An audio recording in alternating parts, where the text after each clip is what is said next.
I'm Lauren Honickman, lawyer and former City TV's legal specialist. And the following episode of FOTMCast is intended for real heads only.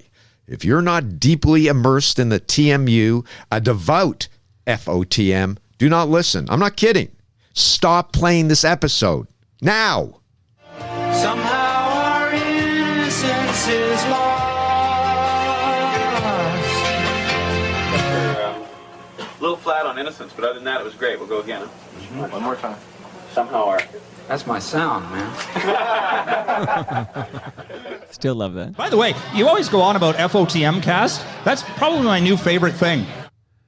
You know, people ask me if I'm tired of playing this song. Not even close. Perfect. Put on my Raven shoes and I boarded the plane. That's good. Touchdown in a land where the sky was blue and you love the pouring rain. Combing the depths of the TMU for a quarterly review of fact checks, figures, and phrases that you didn't know you needed. It's FOTMcast with your hosts, Toronto Mike, Cam Gordon, and Tyler Campbell. I'm raving till the sweat just falls down on me. I'm raving. Shout out to Energy 108. Woo! And Scott Turner and DJ Trance. Amazing. I never know what the opening song's going to be until I hear it with everybody else. And 2 thumbs up, VP. Woo! Thank you. And welcome to episode 1828 of Toronto Mic'd, an award-winning podcast proudly brought to you by Great Lakes Brewery. Order online for free local home delivery in the GTA. Go to greatlakesbeer.com. Palma Pasta. Enjoy the taste of fresh, homemade Italian pasta and entrees from Palma Pasta in Mississauga and Oakville. Visit palmapasta.com for more. Fusion Corp's own Nick Iones. He's the host of Building Toronto's Skyline and Building Success. 2 podcasts that you ought to listen to. RecycleMyElectronics.ca. Committing to our planet's future means properly recycling our electronics of the past. That's my first mistake of 2026. Take a note, Cam. Oh, I love it.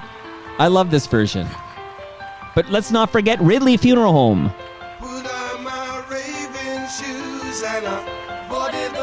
Pillars of the community since 1921.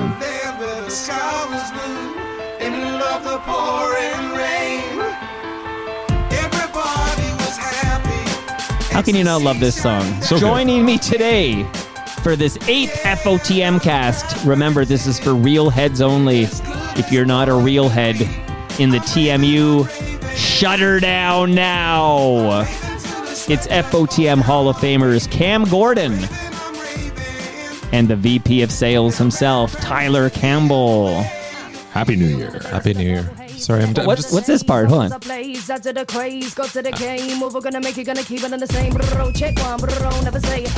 am loving this. Isn't it good? Is this a this is not the original Like I'm Raving. No. Okay. So this is Rat Pack, which is a cover of the original dance mix by a duo called Shut Up and Dance. Right. That one came out in 1992. There's a legal challenge from the Mark Cohn camp. They had to pull all the singles. The proceeds had to go to charity.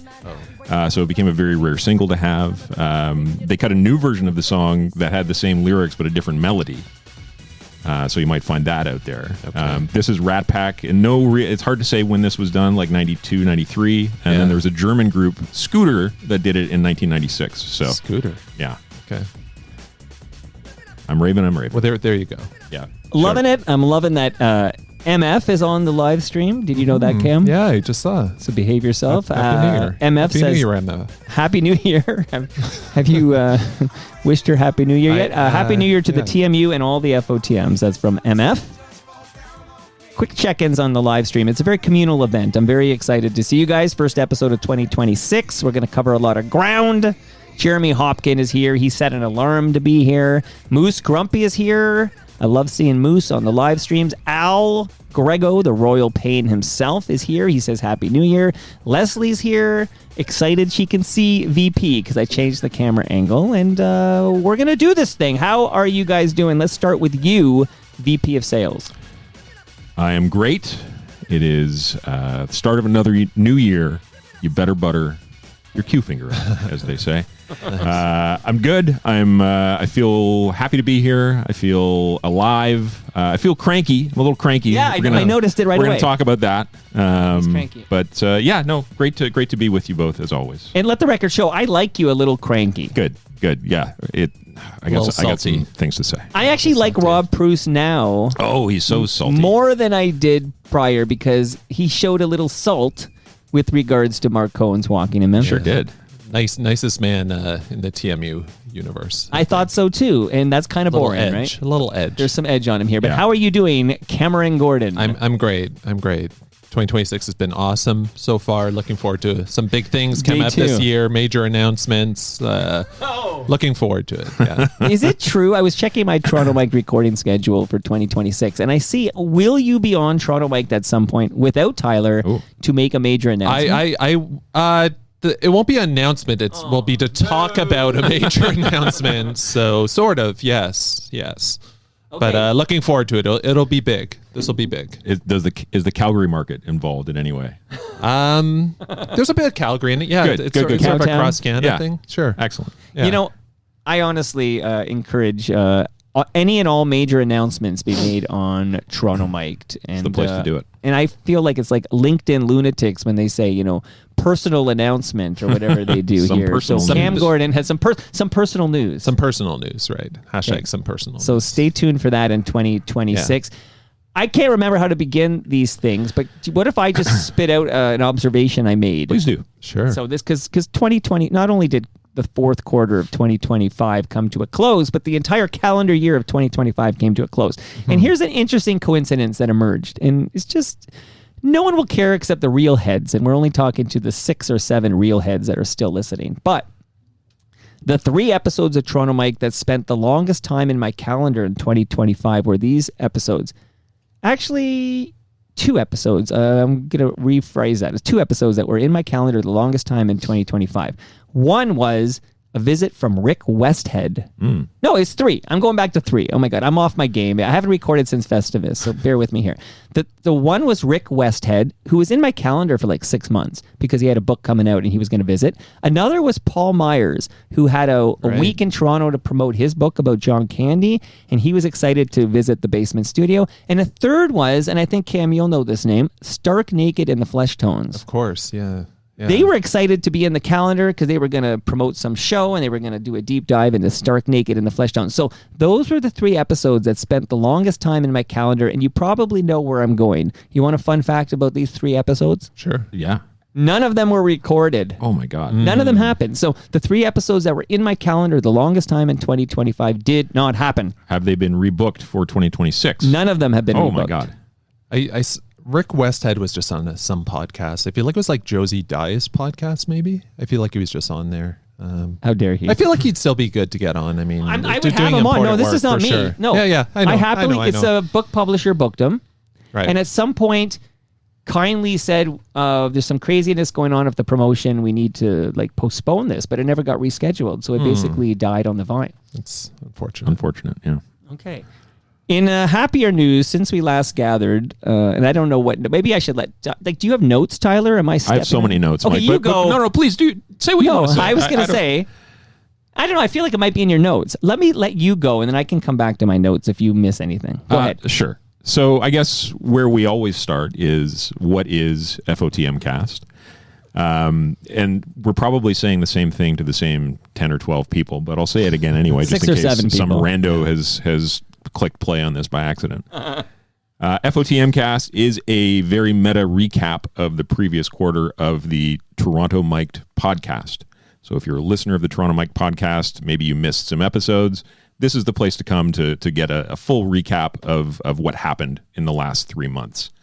We'll talk about the facts and figures. We'll talk about some of the more notable or remarkable episodes, if you will. And it's just an opportunity for us to get together and reflect.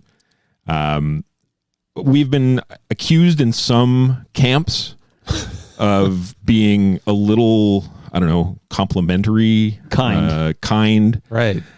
And You need to fuck this shit up a little more. it's a point well taken. Pushback. It's a point well taken.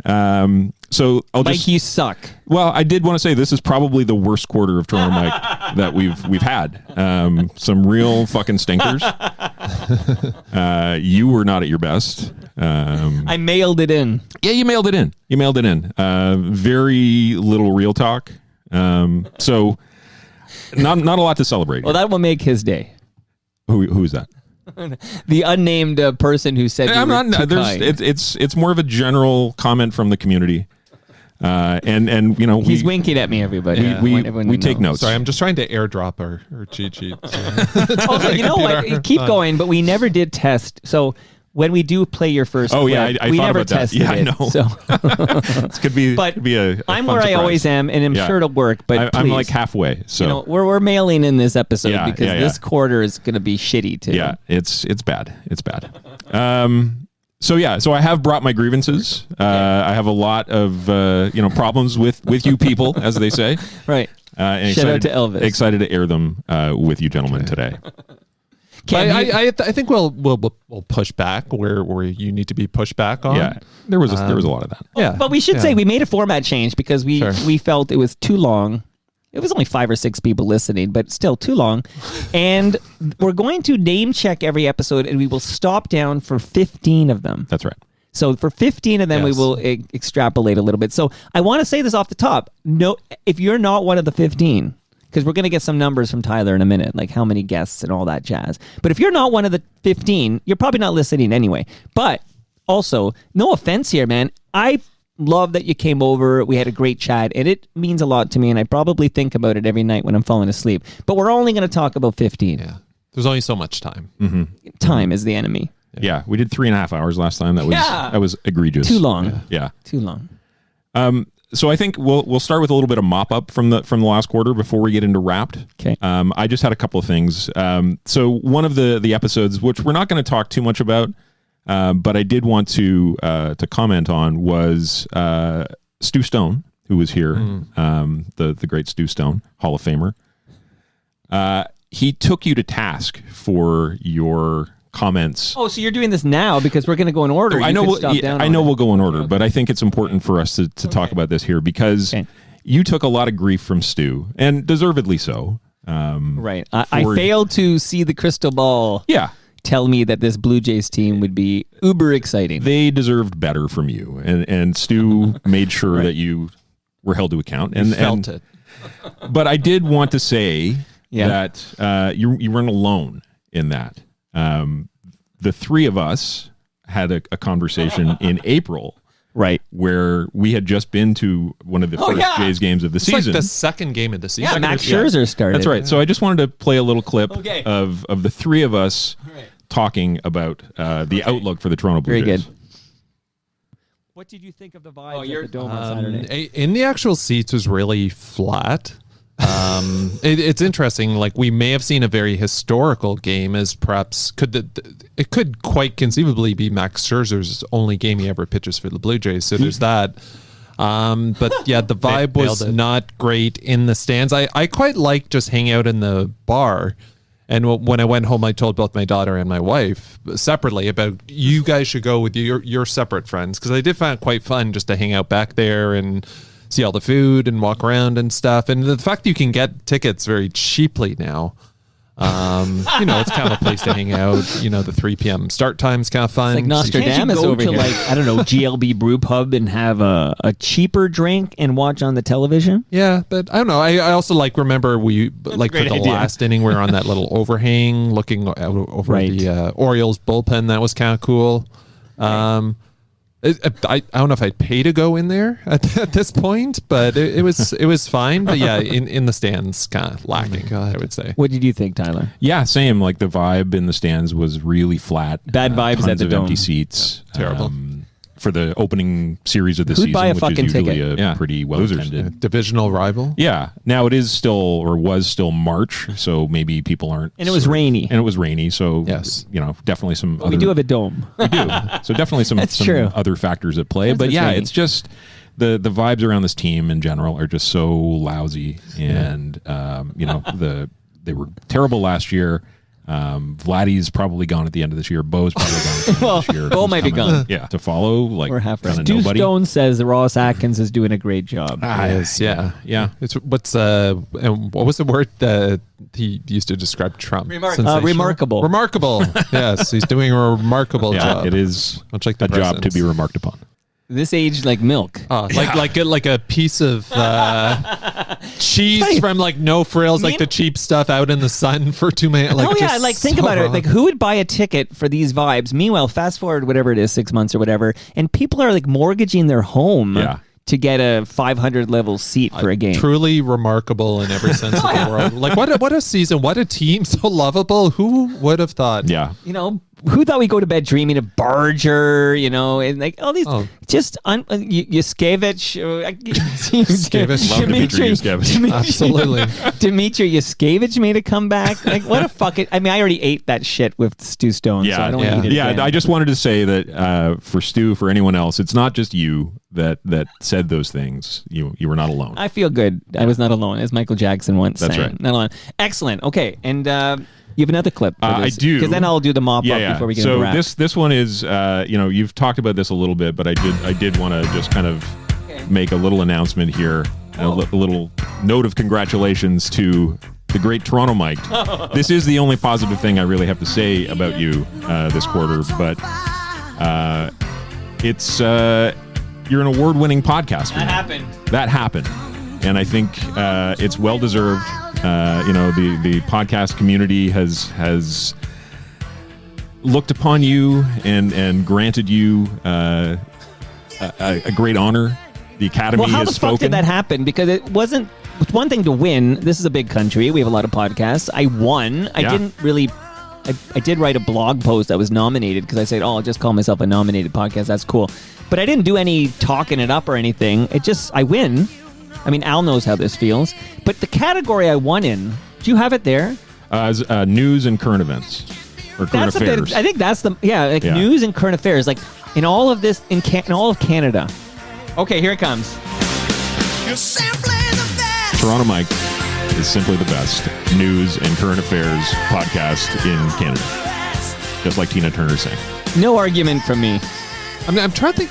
Is Are you what processing you do? this? Yeah, like is what you do news? It's sometimes not. Yeah, but sometimes it is. There's certainly some topicality. Do you know? I guess you don't know who else was in the running for this. Well, you see, if I watched the YouTube live stream because I wanted to. In fact, I captured my little speech here. I could play it for you if maybe this is the time to play it. Sure.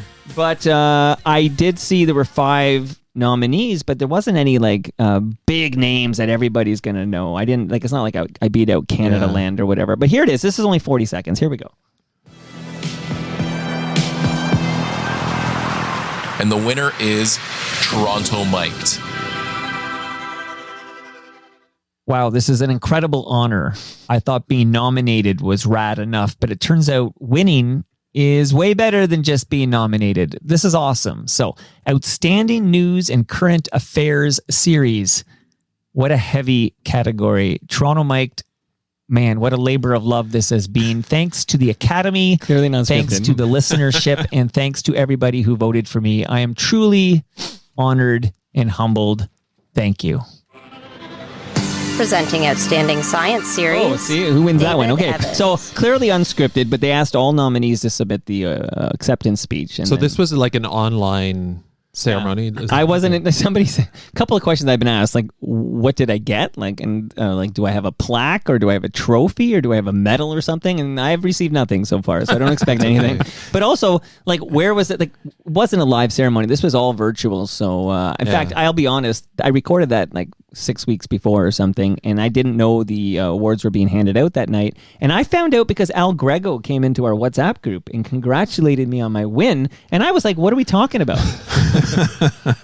So thank you to Al for breaking the news. I had no idea, but yeah, that's exciting. I now added to the intro that it's an award-winning podcast, because why the fuck not? And I look forward to asking you, where do you keep your Canadian Podcast Award? Good question. I'd love to have one. So thank you for the kind words, and I am humbled and honored to receive such a prestigious major award. Yeah, it's cool because it's who's the organization that runs it, or is it just Canadian Podcast Awards? Is it called the Canadian? Okay, it's a couple. It's like Katie and no. Oh, you had them on, right?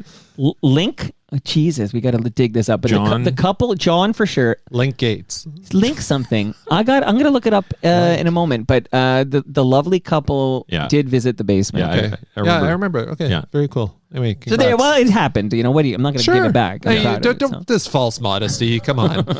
Too many. But I do want to say, you literally have like this Toronto Star on your wall. Like you're clearly not beyond accolades. And I'm still under the radar, and I like it that way. But yeah. I also, that was nice to win that award. I really am honored, and I'm gonna hype it up a little. Why not? But I think the greatest accomplishment from the past quarter is I was asked, and I humbly accepted the honor of being the Grand Marshal for the Etobicoke Lakeshore Santa Claus Parade. Like, to me, that's unbelievable. Yeah. It's like literally a pillar of the community. like seriously, just in your own backyard to be asked. And they had like, a banner. Cool. Like I mean, there's photos and everything.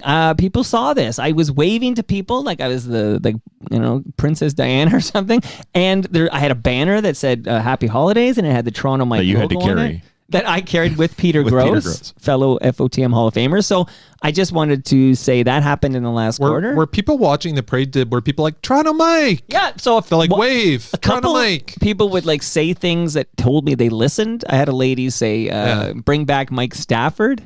Okay, that was yelled at me. Okay, yeah, sure. So, Which you did, and a bunch of people who hate Toronto Mike who just knew who I was, but the overwhelming majority of people smiled, waved, and I'm pretty sure they're like, "Who the fuck is Toronto Mike?" Not since Ken McNeil shouted you out from the stage at Sneaky D's. Honestly, that's right up there with that. One last note here, and we're gonna get to wrapped here because it is too positive for you know who. Yeah, but I was quoted, and I don't think this has happened. Oh, it did happen. Maybe I don't think I've been quoted in the Toronto Sun before. But I was quoted in the Toronto Sun by Joe Warmington. Oh, Night Scrawler. Yeah. That happened in the last quarter because he called me up to chat about retiring, John Oakley retiring from 640. John Oakley after a long career. And I gave him some couple of sentences, and one of those sentences ended up in the Toronto Sun. Let's get that sentence up on the wall. I got to get that framed here. So that's enough from me. I'll leave it back to you, Tyler. I do want to say, because I'll say it at the end, but I'll say it now.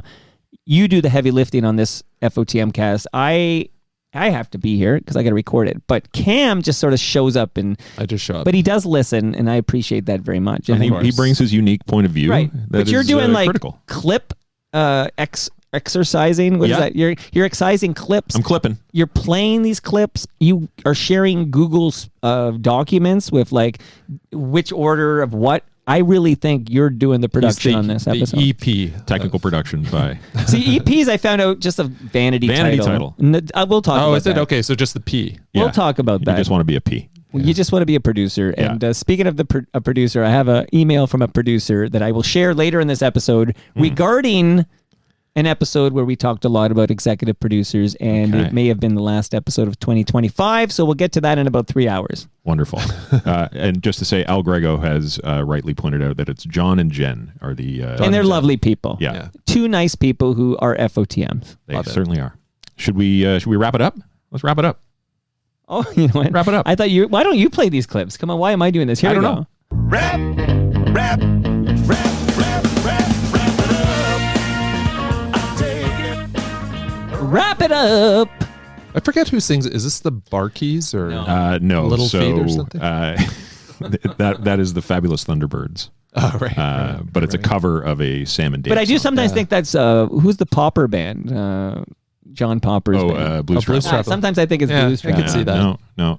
Stevie Ray Vaughan's brother, Jimmy. Right, yeah. And the other. And they were fabulous on the Thunderbirds. Cocktail soundtrack, right? They were. Powerful Stuff was the name of the track. Because I had the cassette of the Cocktail. I have no memory of seeing the movie Cocktail. I actually just watched it a couple of months ago. It was as bad Filmed as I here, remembered. right? Yeah, largely filmed here. Big the Lakeview Diner plays a big. Is there a Casa Loma scene, maybe? No, Castle. There's a Don Jail. So the big sort of stage bar is in the Don Jail. You should do an episode about Cocktail. Get J-Ho. This is J-Ho's Popper's territory. Pub is in it. Am I wrong? I think it might like be a scene or Okay, two? but has Cam Gordon seen Cocktail? I don't think I did, but like talk about an iconic soundtrack. Because Kokomo. Kokomo, don't worry, be happy, son. Yeah, Am I that's wrong? right. Yeah. Okay, that's Monster, by the way. And that cassette did find its way into my collection. Sure. And I remember the Fabulous Thunderbirds being on there. Yeah, powerful stuff. Flipping, what are those things? Shakers, tumblers, whatever. Cocktail shakers. Sure. Yeah, mixologist. Cocktails and Dreams was the name of the bar. Okay. See, I gotta watch this again on so Stella. 80s. Yeah. All right, take it away, Wrapped Man. Okay. The 54th quarter of Toronto Mic'd has come to an end. Wow. 56 episodes in the quarter, which was up from 50 in Q3. Oh, wow. Making it the 6th busiest quarter of all time. The average quarter is 33, but since the start of 2020, the average has been 52. Okay, so this is above average. I do know I try to lighten it a bit in the summers, which means you come off the summer for one last quarter of 2025. I feel I would go heavy for that quarter. Yeah. No, it makes sense. Since it's year end as well, a little year end wrap. So 218 episodes. Wow. For the whole year. Wow. Making it the second busiest year ever. Well, that means I hit episode 2000 in 2026. You sure will. Wow. Unless I shut this fucker down. 2023 was the busiest year. It had 223 eps. So you were very close to being the busiest year ever. Wow. Yeah. I'm trying to slow down. Yeah, it's not working. I'm like Owen Wilson over here. Wow. Wow. 61 individual guests in Q4, which was up from 51 in Q3. I have a question. Yes. Are you counting I am not. voices on what's it called? TMLX. I did 21. not count multiple voices on TMLX. Well, then this is a false number, right? It's right, not, Cam? though. What do you think? Yeah, I don't know. That's almost. I think it's a separate category. Here's Just the people hopping on the mic. Here's That's the a different type. rule that I use. I'm listening. Yeah. If they're named in your description of the episode, then I count them. I got to rewrite that description. Because then I have to like sit there with a fucking pen and say, there's. Okay, so what was the Danica. number excluding TMLX 21? What was the number? 61 guests. That to me is wild because there's only like 90 days or something, 91, 92 days in a quarter, right? Yeah. You have some episodes. So with 2 multiple out of every guests. 3 days. I know, of course, there are episodes of multiple guests, Yeah. but still. I'm trying to think what are the one-off hopping on the mic episodes. There's the Party for Marty, that global thing you did, global news. Oh yeah, the 640. That was at the GLB Brew Pub. Those two for sure. I feel like Live from Chrissy Pitts is sort of a series Yeah. because there's been a few of those. 2 summers ago, I did a few of those. Yes. Yeah. And then TMLX events, and now it's down to one a year where people jump on the mic. Yeah. At Palma's Kitchen, and we'll get to that because it was an episode. But was. I got to It say was an thank you to episode. Palma Pasta It for existed. hosting, and thank you to Tyler who drove me to that event, and Always a we pleasure. picked up the Great Lakes beforehand, and some hop pop where we had to almost smuggle it. That's right. To Palma's Kitchen. They're very the good people at GLB are always a little suspicious of you when you come in and say, "Give me Depends beer." who's doing who's at the counter. Yeah, I'm just going to take this beer now and this ice. Well, that's how it works. It's like I'm holding them up if they're new, right? And they don't know who I am, and I'll be like, "Yeah, I need 5. I think we got 5 cases." And then they're like, and I'll say, and I won't give the secret, but I'll say, in the POS system, put it under this, and then I think they'll sometimes say, "Is this the employee discount or 40% off?" And then I'll look them in the eyes and say, "It's 100% off." And there is a moment, Right. Or is he joking? Yeah, does he have a gun? Is he robbing us right now? Yeah. There you go. Always fun. Yeah, but we always come out with. And the we beer. had Morgan with us, and Yes. she enjoyed the apple cider that Mike Majeski That's right. brought. I think his wife was serving it, and we did flirt with Majeski and consider maybe he comes back in 2026. Do we have an update on that, VP of Sales? The conversations are happening, and I hope to have an update very, very soon on that. All right, thank you. Just the last. Thank you for your efforts. Of course, my pleasure. The last note: 32 first-time guests in this. That's a big number. past quarter, That's solid. up from 27. Too high. I don't know if I need to have that many first time. It's a lot. It's a lot. Okay, fresh meat.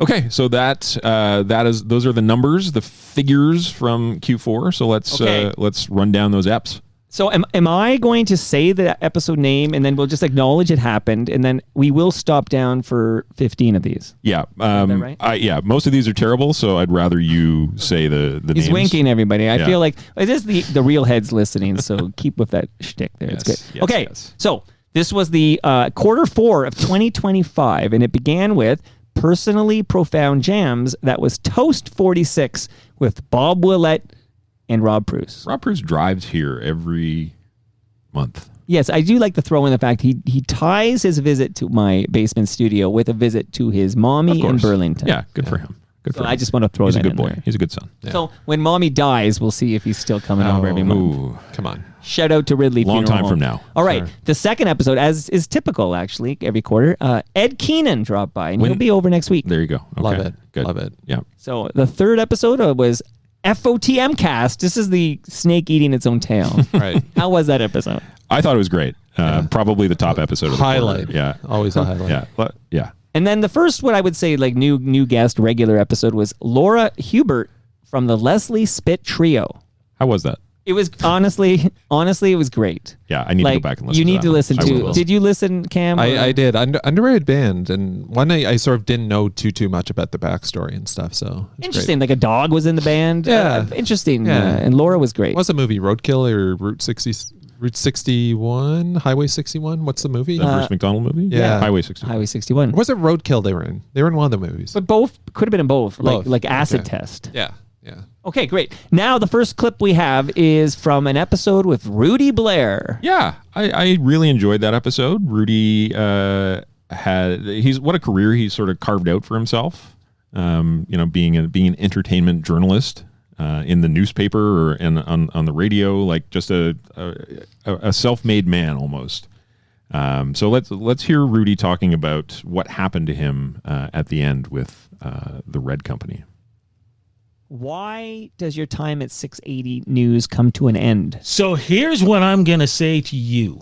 Are you reading this from a lawyer letter? No, because everybody who has asked me this, I've always given them the, if you want to call it lawyer list of, they said this was going on and whatever. I'm going to give a little bit more of my truth. And the thing is, somebody ended up in a higher position who did not like me.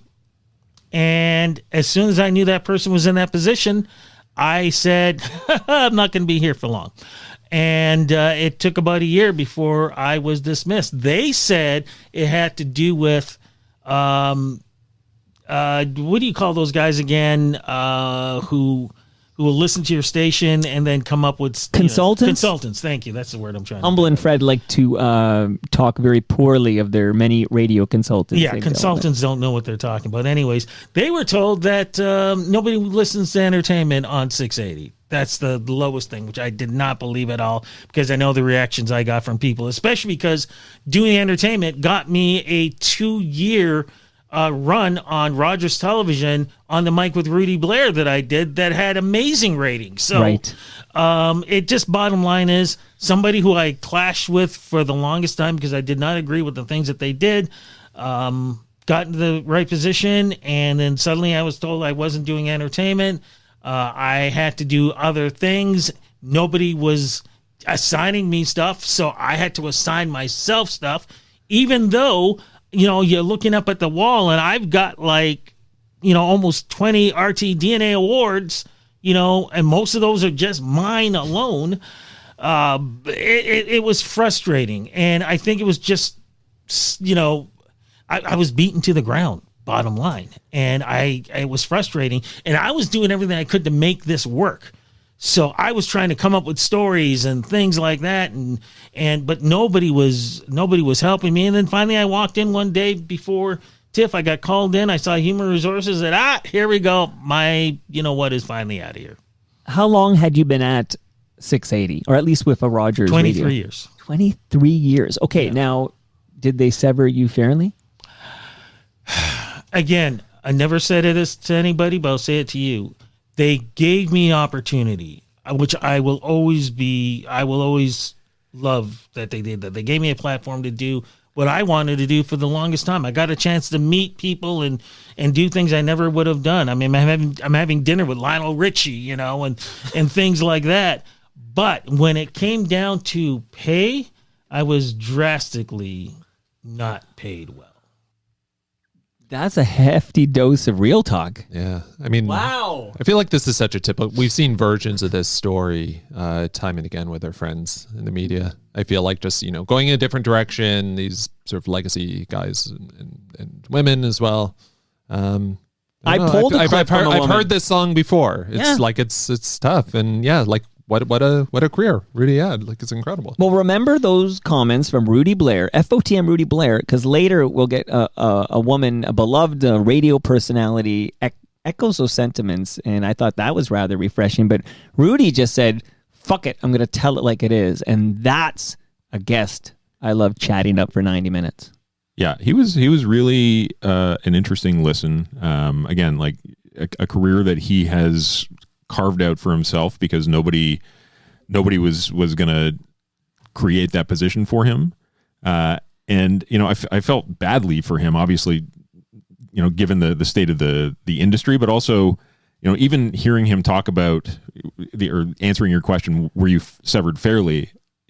He responded with, well, they gave me an opportunity. Yeah. Which is, not severance. No, right. And he had that big, yeah. Sometimes those gas speak volumes, the size. I was going to say there's all that, and yet he continues to grind away. Yeah. Can I make a comment about Rudy Blair? Please. Yeah. So you guys might know, I was a big Raffi head. Sure. You guys know that about me? Yeah. A corner grocery store. Love that. Sure. So obviously I've taken a few runs at getting Raffi on Toronto Mic'd. I want to talk to this guy. He just got the Order of Canada or something, like announced the other day. Yeah. I definitely saw a little YouTube clip within the last week of Rudy Blair talking to Raffi. Yeah. Well, Rudy, because I follow him on Instagram, I think he's still at events. He's still doing his interview series. Like he's talking to Raffi. Yeah. Again, that's a big get. He should be, I don't know if he has a podcast. He might not be eligible, but he should be winning Canadian Podcast Awards. I want Raffi on Toronto Mic'd. Rudy made it happen. Much respect to that man. Let the record show. And I had a prickly history of Rudy. Yeah. Like I'll say before he sat down, we definitely had a few, and he owned most of it, I think, in that episode, which I appreciated, but kind of a dick to me multiple times. Yeah. Yeah, I think I mentioned, like, I had some, not the most pleasant, like, PR journalist experience, which, PR people are generally not fun to deal with. You were in PR? Yeah. But I don't know. It's like completely ignored that. He seems to have a real sort of strength of conviction for what he's doing, and just clearly loves it because he's still doing the entertainment stuff. So props to him for just keeping it real with what he's doing. So great. That's one of the 15 is Rudy Blair. Then that was followed up very interesting because Rudy Blair, seasoned veteran, he's been on the air for over 2 decades, still doing his own thing. But then a young country singer named Hayden Ryan, and my interview with her was her first ever interview. Kind of an interesting follow-up to Rudy, because Rudy spent a lot of time focusing on those sort of up-and-coming artists, like Avril Lavigne. Yeah. Right. So you did exactly what Rudy said to do. And I do mix in, so this was somebody, a beloved FOTM, asked me if I do it. And yeah, I do want to talk to some of these, bigwigs. I want to get Bruce McCullough down here. I need to talk to, John Kastner. We'll talk about that. But at the same time, I'm happy to chat up a young up-and-coming artist like Hayden Ryan. And Ryan's with 2 N's, by the way. Noted. So that happened. Okay. Although I did listen, at the end of that episode, I said if she came to TMLX 21, she could sing a song. That did not happen. Did she say she was going to come? No, she just didn't come. Okay, so we did not get a song from her. Okay. The next episode I'm going to shout out, it was Steve Teakins. I found this would be a very interesting episode, but it was particularly interesting to me because my son Jarvis was the co-host for this episode, making his Toronto Mic'd co-hosting debut because it must have been a PD day or something. So Steve Teakins and Jarvis, and I want to say it was a great job by Jarvis. He was excellent. He really asked some thoughtful questions. He was very respectful. It was great to hear him, and he's got a future in this if he wants it. Absolutely. Now we have the next episode. We'll play a clip from. Do you play the clip first, or do I name it first? You can name it. Okay, Sonny Greenwich Jr. from Boot Sauce. The infamous Boot Sauce. Fuck Boot Sauce. Yeah, fuck Boot Sauce. Let's hear Sonny. Yeah, we were very bad boys. Let's just put it that way. Well, Sonny, I'm glad you brought it up, okay? Because, I talked to lots of different musicians, and we're going to get into a couple and specifically in a moment, because I'm going to ask you about one particular tour. But, there's some musicians don't love you guys in Boot Sauce. Like there's do you know this, that some Canadian musicians aren't big Boot Sauce boosters? Well, look, I can't say so we diplomatic. were. I mean, we were idiots, basically. Right. I mean, I was the oldest guy in the band, and I had just like turned 30 or something. So it's not like we were more musically advanced than than as humans. Right. We probably did a lot of things that pissed people off, and we were not short on ego anywhere. And we basically didn't let anything get in our way, and right. And I think that we probably stepped on a few people's toes that we shouldn't have, and in fact, that I never really wanted to anyway. It just happened that way because most of the time we were so drunk we couldn't figure out what was going on anyway. Okay, except for the shows. We were always sober for the shows, and then after the shows got trashed. Well, Sonny, I feel like this is the start of the Boot Sauce redemption tour here, okay? Because you guys, like you said, you were idiots. You were, you had some substance abuse problems. You had no shortage of bravado. Because when I read old interviews, and it's you guys thought you guys were pretty hot, and I think that the Canadian mentality is to be a little more humble, more modest, and I think to hear that kind of brash, like we're awesome attitude can rub certain Canadian musicians the wrong way, perhaps. Oh yeah, definitely. I mean, without doubt. But I mean, you got to think. I mean, Drew and Perry had just come back from London, and they were, doing whatever they were doing over there. So I don't think we never really thought of ourselves as like a Canadian band. We just thought, we're here and we're doing something special, and no one's going to get in our way, kind of thing. But it was ridiculous. I mean, although we did make some friends along the way. I'm sure we got one or two. Okay, well, so let's walk through it. So just before we get to it, because I have some key questions. As John said, I'm looking for you. Like quite literally, I decided one day I need to talk to a founding member of Boot Sauce to find out, like from your perspective, like how it all came to be, and then. Because I didn't think it was fair to you guys that, I don't know, Art Bergman, for example, whose name will come up in a minute, but Art will come on my show, he'll be in the basement here, and then it'll essentially be fuck Boot Sauce, right? And I feel like, no, like we need to talk to Boot Sauce and understand, like, where you were at that time and where you are today and all this. I think it's only fair to Boot Sauce. Well, go ahead. Let me put it this way. I love Art.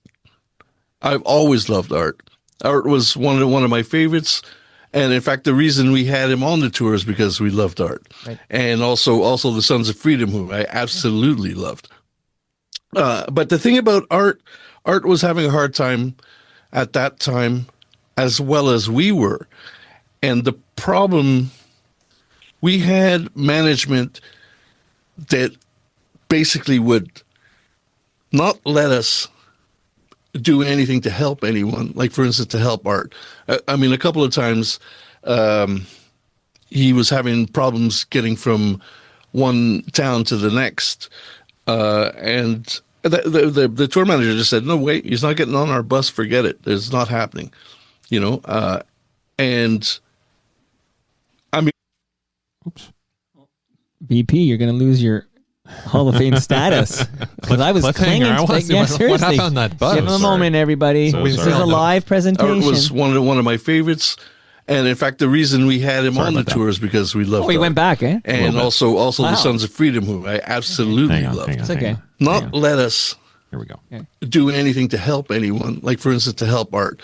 I mean, a couple of times he was having problems getting from one town to the next, and the tour manager just said, "No, wait, he's not getting on our bus. Forget it. It's not happening."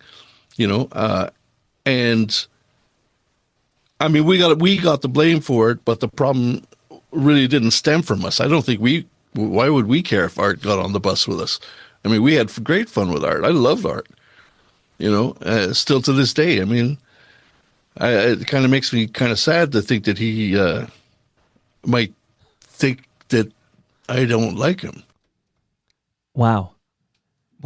I feel like that tour could be a documentary. It was called like Big Bad and Booty or something. Yeah, but you know the problem is, because I'd make the fucking doc myself, except that band, Sons of Freedom, is such a blind spot to me. Yeah. Am I the only one in the room? I have no connection to Sons of Freedom. Same. I totally remember them on CFNY. I know. How come I don't? Like, like they had two songs maybe. Okay. I remember Gandharvas and their two songs. I don't know why I don't remember Sons of Freedom, but this is on me, obviously. That whole tour, there was 4 bands. So I think Boot Sauce headline, Art Bergman, Sons of Freedom, and Pure. And as a Speed Freak and Denial Pure. And whatnot. Yeah. 4 bands of different. I don't know. Anyway, I think it was great having Sonny on. I feel like it really humanized Boot Sauce, who are also just sort of a weird band in the history of CanCon, because they showed up in the late 80s. They were on CFNY, but they were kind of a punchline type band. Well, ask Brother Bill about Boot Sauce. Yeah, Canada's Red Hot Chili Peppers. I think he coined "fuck Boot Sauce." Yeah.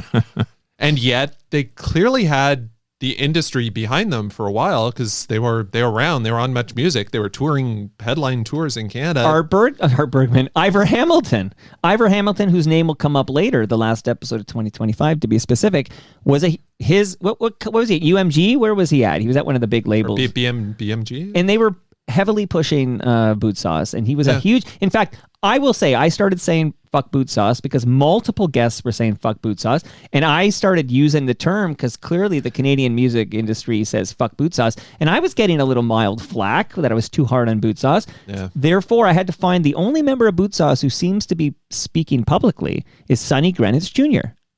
And thanks to John Kastner, who we'll talk about in a moment, I got Sonny on, and I'm really listening to that clip. It felt cathartic almost. Like, okay, they own it. They do play a bit of the blame game. They blame this. So really, they're saying, fuck Boot Sauce's manager, is what I'm hearing there. Yeah.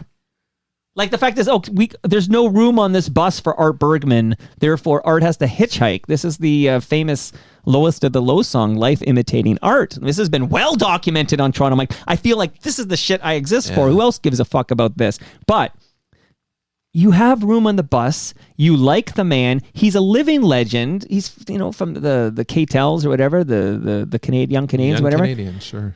Going to fucking Hawaii. I love that song. I don't know how you don't let Art Bergman on the fucking bus to get to the next tour stop. If you like him, you respect him. He's a legend. He needs a ride. You have room on the bus. Let Art on the bus. Couldn't have said it better myself. Okay. Yeah, no, I mean, like Fergie. But who's this manager? We never. Who is the manager? Who is? Yeah. This manager of Boot Sauce who basically says Art Bergman has to fucking hitchhike to the next town, even though we have a bus going to the same place and he's on the same tour, and we like him, we admire him, we respect him. He's a living legend, but he can fucking hitchhike because we're not letting him have that empty seat on our bus. I think every time I hear this story or I hear the song Life, my mind just goes to Hardcore Logo. Like certain scenes from Hardcore Logo, especially, they were in the we Rockies. Talked about Highway 61 and Roadkill. Touring in Saskatchewan and whatnot. Like, how the fuck does anyone make any money in this industry, in this country? It's such a big country, and it's so hard to work the country. Yeah, so let Art on the bus. Let Art on the bus. So, anyways, it felt to me cathartic to talk to Sonny. Yeah. And to hear Boot Sauce, they know they were assholes. Their manager particularly made them out to be like industry bad guys, like, Lee Marvin or something. I just watched, Great reference. I just watched The Man Who Shot Liberty Valance, okay? Yeah. You got George Bailey there, right? You got Marion as his real name, but you got John Wayne in there. It's just an unbelievable movie. You have man to see, culture. Yeah. His name's Marion. Yeah. Good theme song too. Yeah, but the song, ready? I couldn't, so I played the song for my kids because I kept singing it before I watched the whole thing. That song I could not find in the movie. Like, where that song, I thought the song would be in the movie. I couldn't find it. Yeah. I feel like they made that song about the movie, but it's not in the movie. I have to do some Googling on this. Take it away, VP, because I'll just talk for 90 minutes about Sonny Grandis Jr., whose dad has the Order of Canada. That's right. A great jazz guitarist from Hamilton.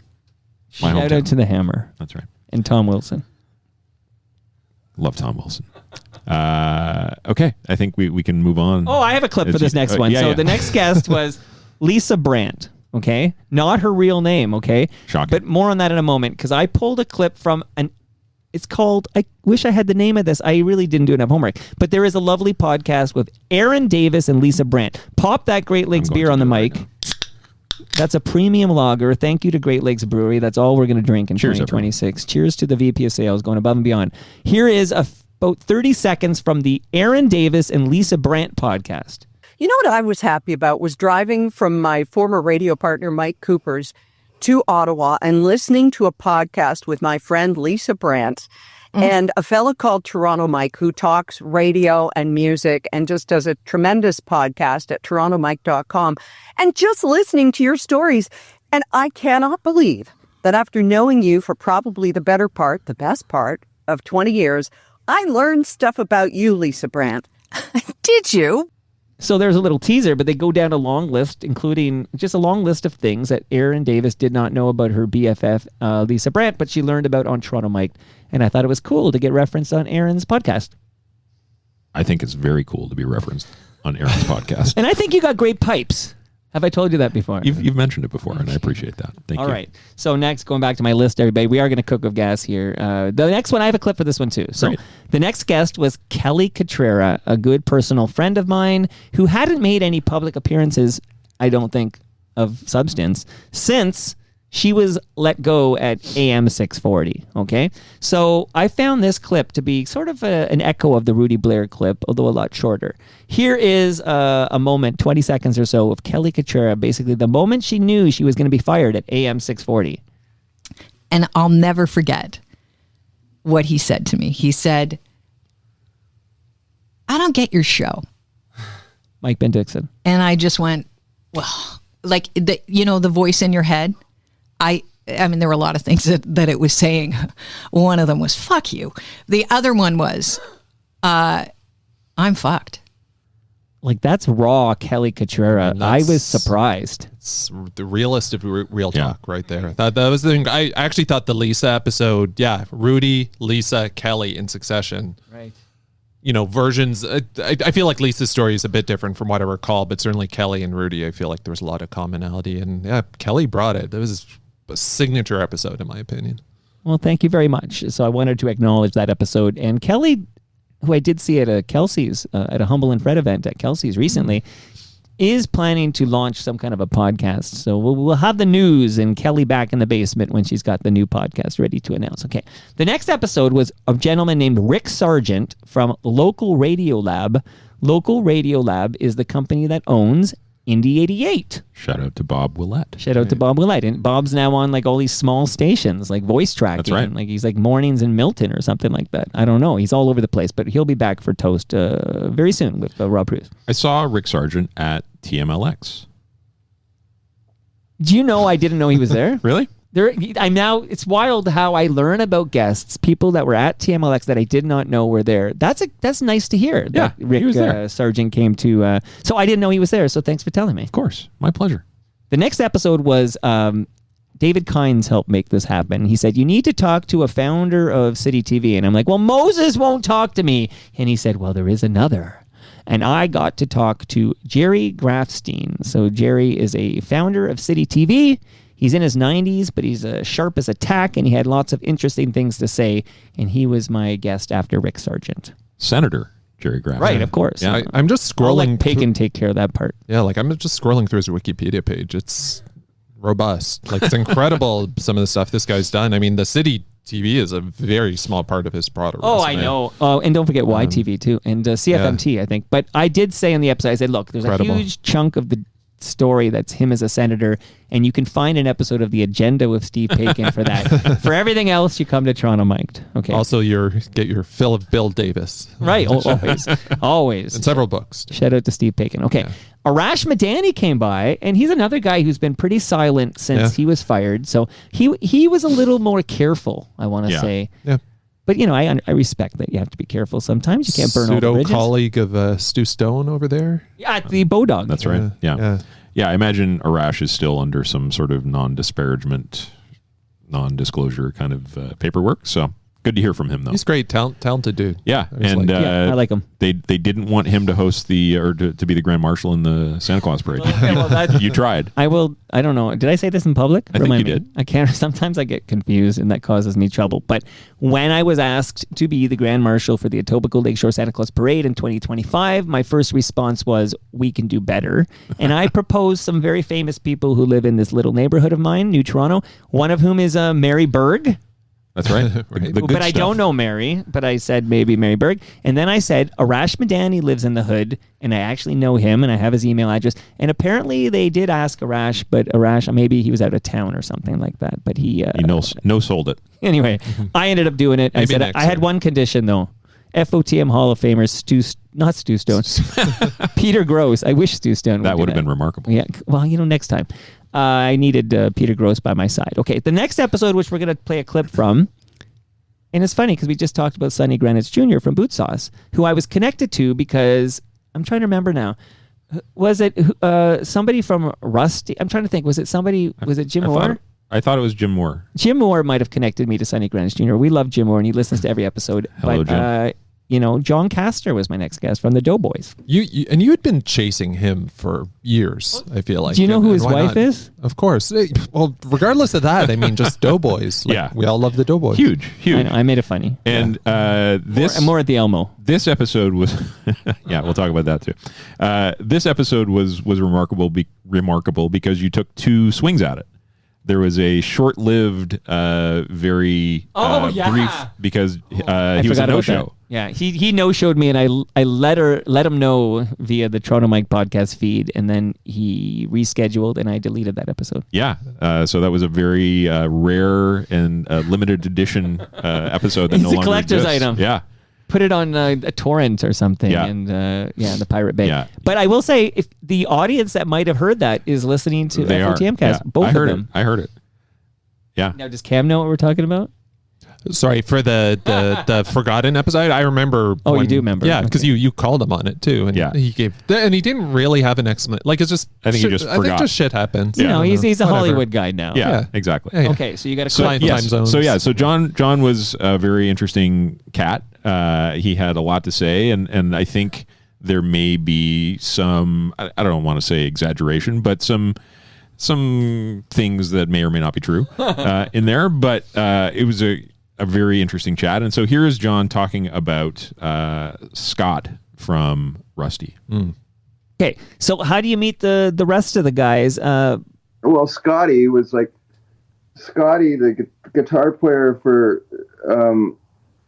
the Doughboys. He played in the Asexuals a little bit. He rehearsed a lot with us, but he never managed to make it to any of the shows. But when I was like a little kid, like 10, there was this guy, Chris Roller, that lived across the street. He had a band, and Scott played guitar in his band. And I used to sit under the ping pong table and unplug the lights. I did their light show. I'd unplug it and plug it in and unplug the lights. And Scotty, who plays in Rusty,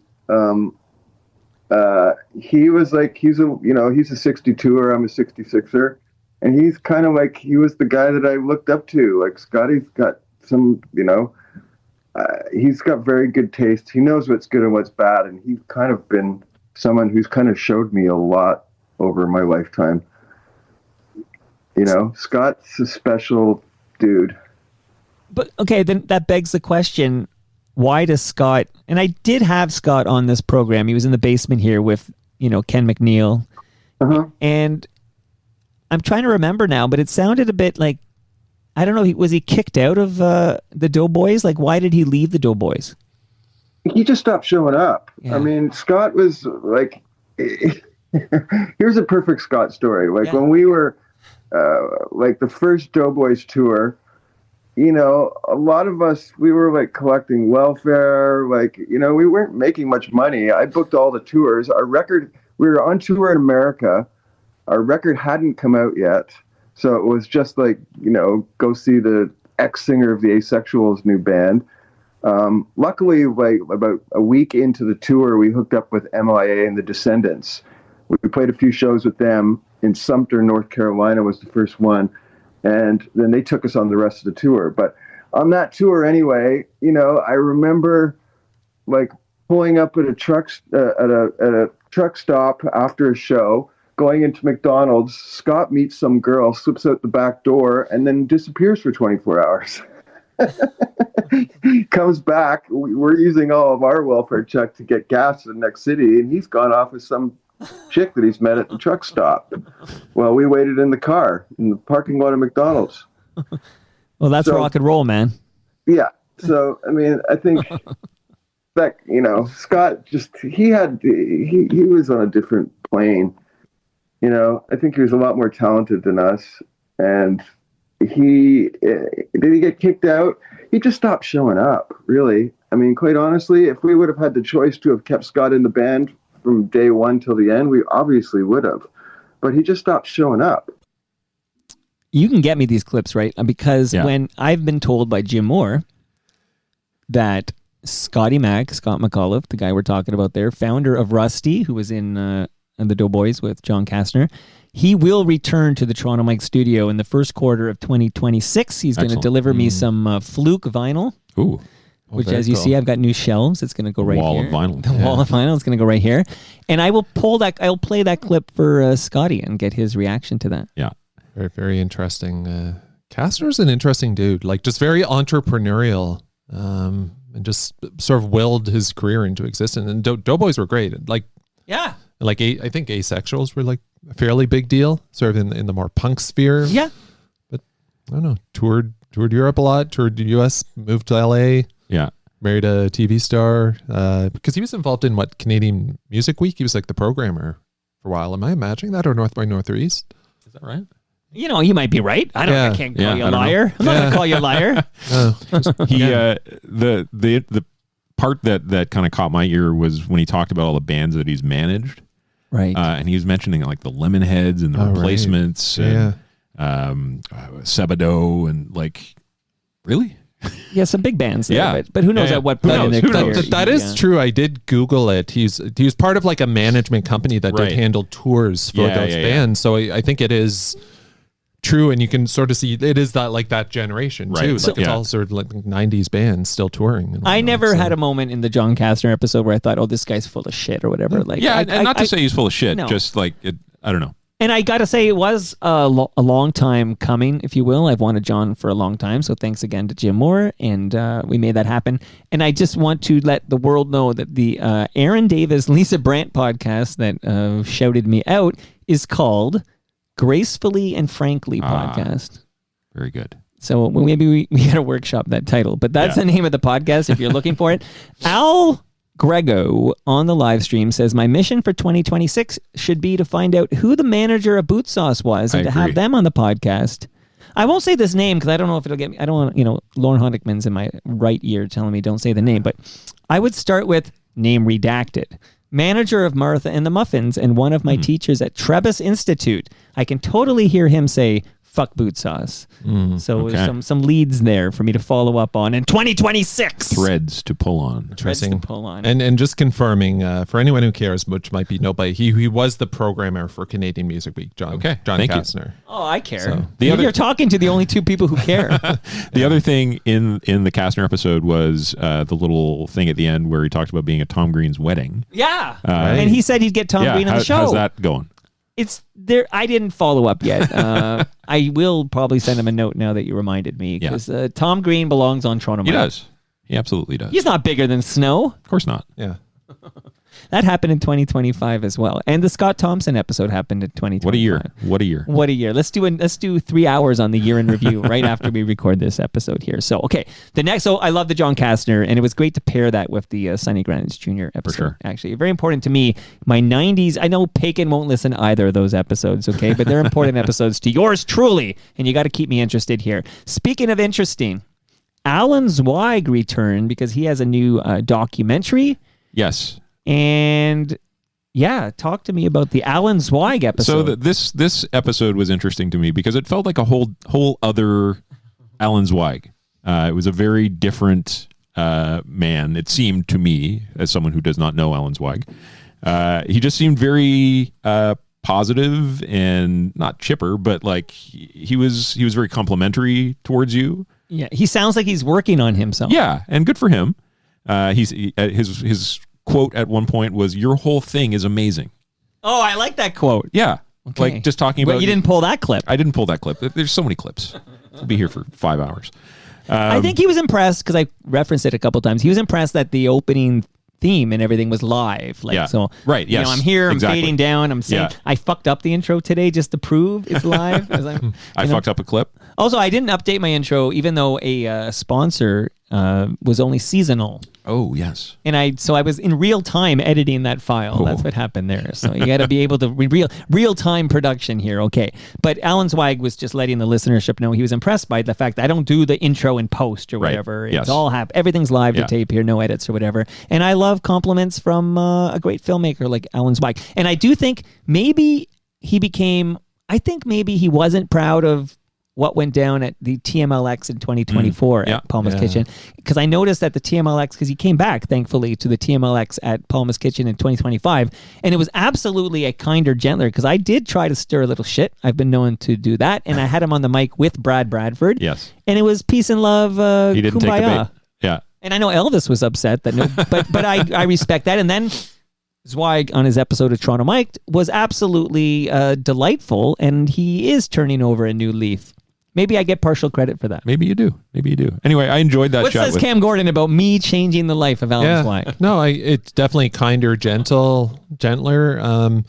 Again, one of these people that just keeps on creating. I actually thought the stuff about his new documentary is just, it's actually like a topic that I feel like as I age, I think a lot of in terms of not suicide, but more like just like self-determination and whatnot. And, you know, there's somebody in the news right now, I think it's a Canadian actress who's decided to like end her own life. Claire Brasseau. Yeah. And I actually feel really, really strongly about this. So I know a little bit of her because in the early days of the Humble and Fred podcast, she was a friend of Amanda Barker, who is a local actress, improv person who was producing the show before. Actually, she was the producer before I became the producer officially in 2018 or whatever.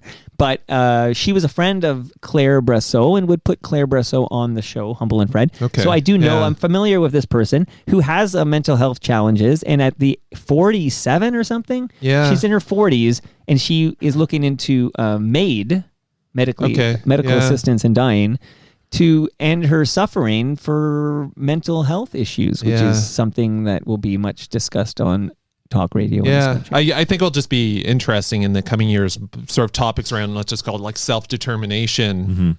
For whatever reason you want to go, should you have that choice. And I strongly feel like people should, for whatever reason, as long as they can do it sort of safely and ethically and whatnot. So like, I'm not saying this was the same thing, because like the people that he had the clips and whatnot and his talking, it's a different category, but it's certainly within a larger fascinating conversation. So, and I echo those sentiments. And I would also like to know the people to know that they are thinking of hurting themselves or self-harm of any way. They can talk to somebody at 988. Are you familiar with this new number? Yes. 988. Yeah, because sometimes it is darkest before the dawn, and sometimes you just need some help. Yeah.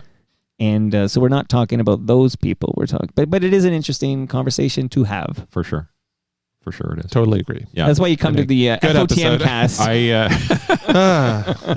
Do we need to put a trigger warning on this one? Seasonal affective disorder. Oh, that is worth noting, though. It is I think I've done 2 trigger warnings in the history of Toronto Mike, and that episode got one. Yeah. And another episode this quarter. They're both this quarter, so we'll talk about the other episode soon. I have not seen Alan's new film yet, but I would like to. Do you know if it's National Film Board, is that where it's gonna live? I think so. Yeah, okay. I know I got a magic link that I'm not allowed to share. This will be discussed with the final episode. Well, yeah, I was going to say we're going to be making documentaries in Canada, but it is worth noting. Yeah. It is standard practice that when I am talking, because I do have people, I did the Ontario Place documentary, you might remember, I do have filmmakers on, like Alan Zweig, and they do want you to watch the film before you talk about it, because I don't want to talk about a movie I haven't seen, although I have done the odd chat with somebody who did a book I haven't read. This has happened, but I don't dive into the book deeply. I usually scan it quickly sometimes. A little bit behind the scenes. But that's like 5% of the episodes about, you got a new book, tell us about it. Let's go back to the 90s. Okay. I do feel like that was a bit of a reoccurring theme about you don't want people's opinion unless they've heard the song, read the book, listened to the podcast, watched the document. Yeah, which it's totally true. You shouldn't criticize a movie. I would never criticize a movie I haven't seen. Yeah. And I wouldn't criticize a podcast episode that I haven't listened to. I can't be alone in this.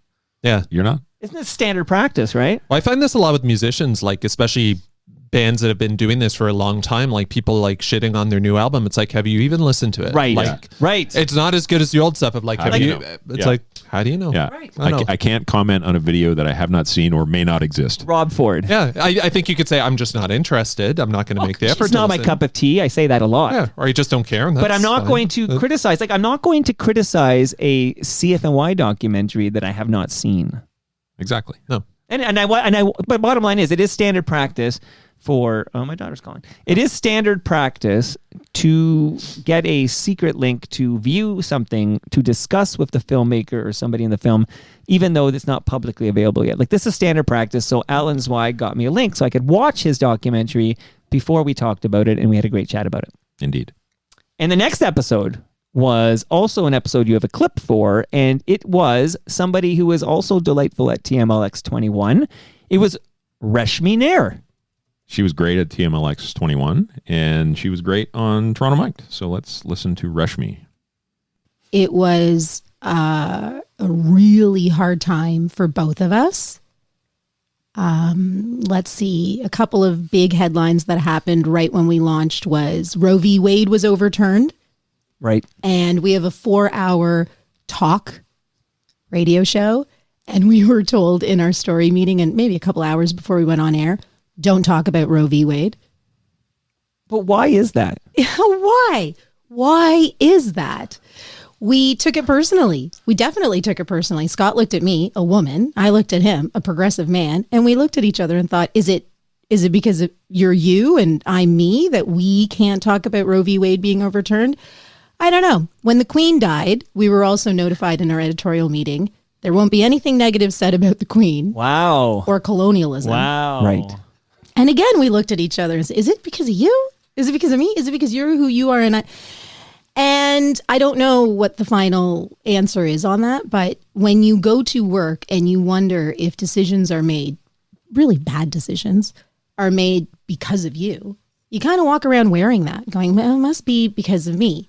Is that one specific workplace that is run by a great company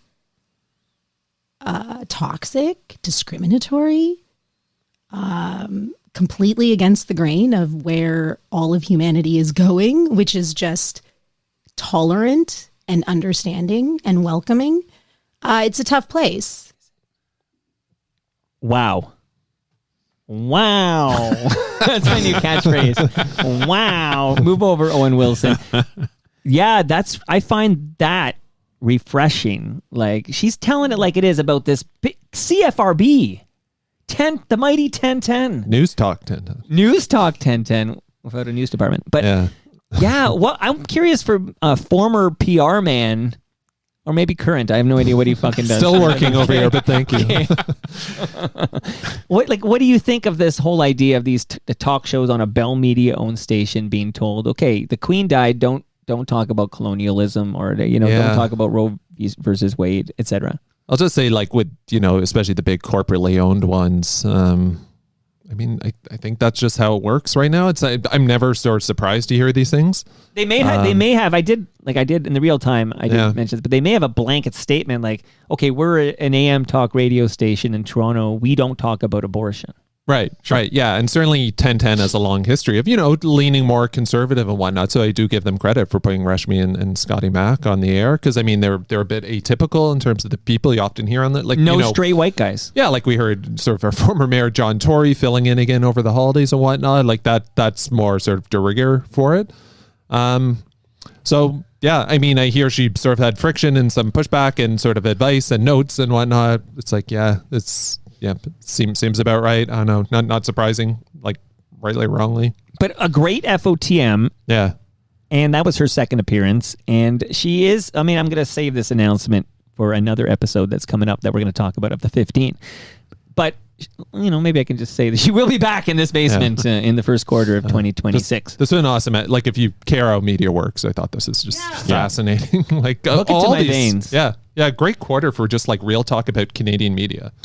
You got to ask the right questions. Yeah, okay, Cam. Of course. Tyler, what do you think, Reshmi? Yeah, no, she I was not familiar with her work, not being a talk radio listener. Although she was on CBC. Yeah, I missed her there and as CP24. well. Also missed her there. And you were a big Queeby head, weren't you? Oh, I was huge on Queeby. Yeah. No, but Quibi wasn't. Oh yeah, well, quick bites, right? Quick bites. Quibi. Yeah, no, I just really like her.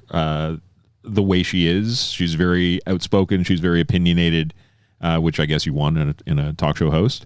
But she's also just very engaged with the TMU. Like she showed up at TMLX and she was on the mic and had a great chat and hung around. Like she didn't just leave. I got a selfie with her after. Yeah. No, she stayed for the whole thing. Vibe, yeah. And I know when she was on, she remarked that she was not talked about in the previous FOTMcast.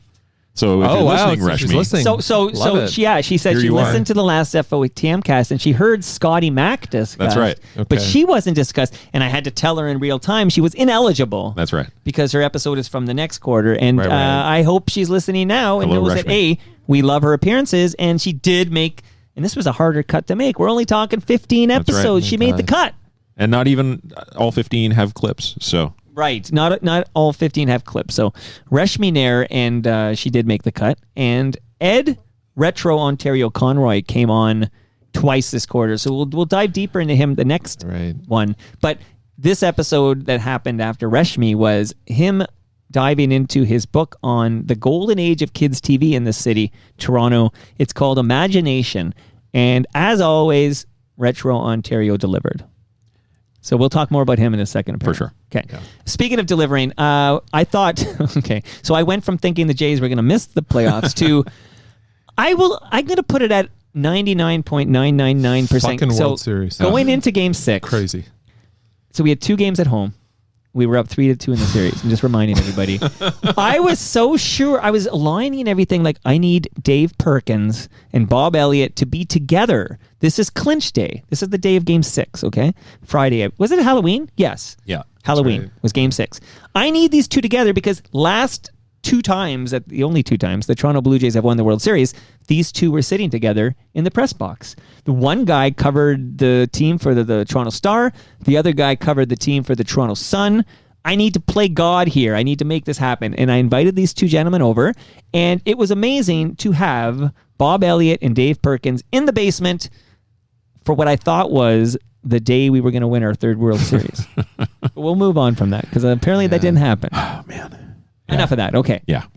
Sorry, can I just make a comment about Game 7? And that was a great episode. Yeah. I think I've said before, like, their initial appearance, those 2 guys, is maybe one of my top 5 Toronto Mike episodes. All the stories from the 80s. Yeah. That Game 7 was so poetic, especially with the pitchers where you got the Dodgers emptying their entire starting rotation. Oh, my God. You got. I remember I was in a bar in Singapore watching Game 7, and I saw the guy warming up. I'm like, oh, they're putting in Roki Sasaki, and then I start screaming, I'm like, oh fuck, it's Yamamoto. Yeah. So that's on that side, and the Jays, you've got, the grizzled veteran. We say this will be his like I'm a fucking idiot. This will be his only appearance. So that guy's pitching Game 7 of the World Series. Yeah. We've got the hot young Trey Savage comes in, Dmitry Yuskevich. But then it's like fuck, gives up a home run. They've got Jeff Hoffman come in, was lights out in the playoffs, but gave up so many home runs during the regular season. Lo and behold, to the number 9 hitter. And then who's the losing pitcher? Like our big deadline acquisition. Yeah.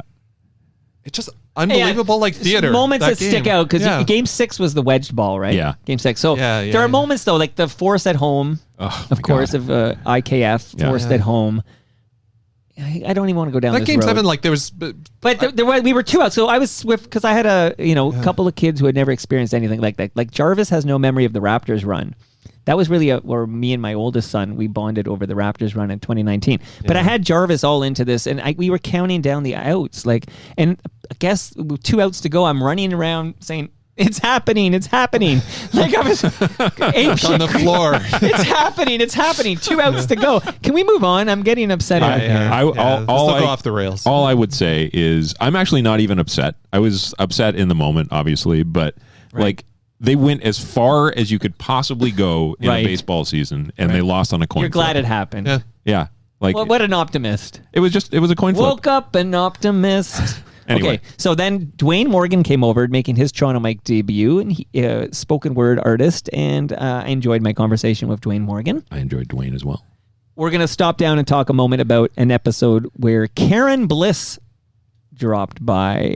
Maybe we'll have opening comments from Tyler Campbell, the VP of Sales. Yeah. Karen, again, very much in the mold of a Rudy Blair, like very kind of self-made. Has worked in conventional media, but also Rudy Blair witnessed me tear her a new one at the Royal York Hotel like a month or 2 earlier. There you go. The David Kynes breakfast I attended. Yes, yeah, perfect. I literally, and my tongue was in my cheek, but if you sell it right, people aren't sure, right, if they don't know you well. Yeah. So because she told me she broke her leg or sprained her ankle or something and couldn't visit my basement. Right. And she said she was immobile due to this injury, which you've probably all seen on social media. Yeah. Okay. Sounded brutal. She fucked up her ankle or something. And then I saw her in person at the Royal York Hotel, and I basically went into one of my, how dare you? You told me, like I went into her, but I sold it. Like I'm Stu Stone, wrestling manager or something. I sold this thing. Like I was royally pissed off that she was able to get to Royal York, but she said she couldn't make it. I didn't give I was like, whatever, but I was pretending I was really mad. Yeah. And Rudy Blair witnessed the whole thing. And I don't think Rudy knew I was kidding. Like I just tore Karen a new one. Now, was this attempt 2 or attempt 3 at Karen? She blew me off for a Zoom interview of an artist because she was writing something. Right. And then she blew me off because she said she didn't think her car would start because it was really cold. Yeah. And then she blew me off because her ankle injury said she couldn't travel. Oh, so this was number 4. Yeah, but I don't think that third one ever got in the calendar. Okay. So 2 calendars were deleted. Yeah. And I was done with her, actually. I moved on. She might have sent me an email and said, hey, let's try again. Like she started driving the bus, and then I said, of course I'll have Karen Bliss over. But absolutely, it's like after the second time she blew me off, I was done with Karen Bliss. Yeah. But she came over, and I'm glad she did because it was quite an episode. Yeah, you had some feisty moments with her. She kind of came at you for asking her questions that were in her CV. I have to ask, I'm always interested in your opinion, but Cam. Yeah. You're an expert in this field. Sure. Like when I have a guest over, the whole notion that you don't ask me any questions you read in my CV, to me that's ludicrous. Yeah, it's a little weird. I mean, she has such a long resume because she's written for everyone too. So, yeah, I don't know. Should I just send a PDF to all listeners and say read this? Yeah, like I'm trying to. Are we recording an audio presentation where we get to know Karen Bliss? Yeah, I mean, and I feel like that's most episodes. You're going through their resume, and some areas will get more attention and whatnot. Why did you leave the Doughboys for Rusty? Yeah, like, what happened there? I might have this in a CV. I don't understand. She was very quick to jump on me, almost like I interview people. You don't know what you're doing. You don't know how to interview. What are you doing? And I was like offended. I was going to rip her a new one again. You can't assume that the listeners know things, right? Like you have to. No, you make no assumptions. Yeah. I assume the listener has no idea who Karen Bliss is. Yeah, but certainly you listen for like 5 minutes, and there's you can very much like place her in different parts of Canadian media, like music history, because she's written for Billboard and you Sun Media and Tyler. But you'd be surprised how many listeners. Like, I don't think Hayref has a fucking clue about who's writing about music in this city, and nor should he. Yeah, but I feel like she rolled with it and came around. I'd actually say she's sort of a different story to someone like Rudy, where she's always been a freelance. Right. I don't know if she was on. I'm trying to remember. Was she on staff at Canoe and like Toronto Sun? I feel like she was always just like. I feel like she's always been a freelancer. Yeah. And it's worth noting though. She did. I think she was driving a Porsche. Like she parked a Porsche in my driveway. Was it a Boxster or was it like a real Porsche? I don't know the difference there. I'm gonna ask. I'm not a gearhead. Okay, I'll Yeah. see if maybe James Edgar can answer that one. I don't know, but I can just tell you, I think she inherited it when her dad died, but she's Shout driving out a to Ridley Porsche. Funeral. Yeah. But anyway, so Karen Bliss, I did enjoy the episode, even though she jumped on me early. I didn't know the story with that guy, Adrian. Oh, right. Yeah, right. I did not know that story at all. So that was very. Yeah, I remember that's not a famous person. No, Adrian Strong. I remember reading about it at the time, but not like going like at full depth of and just like again similar to like I say with Rudy, sort of typical media story when she was sort of playing that out. It's like this just seems like sort of standard, what's that word? Standard casting, like for music industry, Right. just grossness of like stuff like And this that happening. resulted in the other trigger warning on Toronto Mic'd. Yes, because she was gonna. Yeah, so I had her record something I dropped as a cold open to just say like we're gonna talk about this. Actually, let me just collect my thoughts here. Sorry, senior moment. I was going to say ride the silences. Yeah, it's for dramatic. No, but kidding aside, the fact that it was in Billboard, where like a lot of this reporting, that they gave her that much runway to not just like spend that much time on this, but also the legal risk of putting this out. Right, a lot of lawyers have to. A lot of Lauren Honig. Yeah, like full credit. Like I feel like that does not happen much in media anymore. On the one hand, you have sort of the blue company, so I mean, saying to their talent like, "Hey, don't talk about this and this and this." On the flip side, you have, it's literally Billboard, like an institution, almost from yesteryear, because it's such like a legacy media brand, giving her like all this runway and assuming some level of like risk to be able to do this. So credit to her, credit to them. I mean, For sure. that's it's an important story. This stuff gets out. So, Would you say, Tyler, a grout episode? That's your terminology. I like. That's right. Well, that is a term that lives in the lexicon. Yeah. An episode that kind of fills in some of the cracks of the whole tapestry of Toronto and Like and Sonny Greenwich Canadian. Jr. Exactly. Little details that you wouldn't get anywhere else. Yep. Good grout. Got to get Karen Bliss back in the basement. I hope her foot is healed up. Mm-hmm. Get her Bliss back up. in the basement. Yeah. Got to get Bliss back. Bliss up. I thought she was gonna. I thought there was a plan I was told about where Jane Harbury and Karen Bliss were gonna drive to TMLX 21 together. Like I was told this, and I think Jane got the flu or something, and the plans fell apart. But okay, we'll get them to next one. Hey, I'm gonna shout out all these episodes I thoroughly enjoyed. Okay, so no bullshit here. This will anger one of our listeners, but. Finger 11, the two guys from Finger 11 were sweethearts. Very sweet guys. And I got to say, like Scott Anderson particularly, like just could chat him up. Wonderful artist. And they got some big fucking jams. And that did not go to their head. They're just regular people. Good dudes. Yeah. Good Burlington Very boys. humble, appreciative, sort of didn't episode. overthink their success. Yeah. Burlington proud. Good dudes. Burlington Pride. Speaking of sweethearts, Ralph Ben-Murgy came over and he's always great. The rabbi. Not that kind of Not rabbi. that kind of rabbi. And it's good to be working with Ralph again. I'm glad you are. Because Feels like home. He was stolen from me and then he came back. Yeah. So I look forward in 2026 to Mary Jo Eustace crawling back, especially because I hear through my social media that Jan Arden is engaged to an Icelandic woman. I saw that. Have you heard that? Yeah. No. Yeah. Wow. So Jan Arden is engaged to an Icelandic woman. So maybe there's a scenario where Jan moves to Reykjavik or something and Mary Jo needs a new home. Yeah. Hey, You never stranger things know. have happened. Stranger things I have totally happened. missed this. Well, just fresh news. I Yeah, got it just in like my- yesterday I saw that. I saw it on Instagram. Yeah. Somebody referenced it somewhere and linked to it or something Yes. because I don't actually follow Jan because she's not an FOTM. Come on, Jan. All right, it's not too late. Speaking of Stu Stone. Okay, I want to say the Hawksley Workman episode man. was a remote, but then this ties into one of the many times I spent with Tyler. We've spent a lot of time together this Because we past should quarter. shout him out quickly. And also, I want to shout out something I did with Cam Gordon too. But we went to the Biff Naked documentary. That's right. Yeah, that was together. fun. Your wife Yeah, and you yeah, and yeah. my wife Yeah, and yeah. I. Okay. We definitely went to Guelph to hang with Ian Service and to see Hawksley Workman. We did. Yeah, no, that happened. And I know there was an intermission, which I'm not used to at these kind of shows. What makes an intermission happen in a concert? I don't know. It's I've been to very few shows, and it was not a long show. But I don't know if I've ever been to a rock show with an intermission. I can't think of one. Like I just saw Robin Hood at the Winter Garden Theater. I just went there like a few days ago, and Robin Hood has it's like one of those pantomime. Ross Petty. Ross Petty, right. And very good. Very funny, and the kids loved it, and I loved it, and it's all good. But that has an intermission. Like you expect an intermission at those things, but I don't know how we got an issue. But during the intermission, I knocked on the backstage door, and Hawk answers it and invites us in, and we just hang for a while. Like so, I think this is built in to sell beer. Like I think the venue says, okay, we need an intermission to sell beer because Hawk didn't need the intermission. He was like shooting the shit with us. Yeah.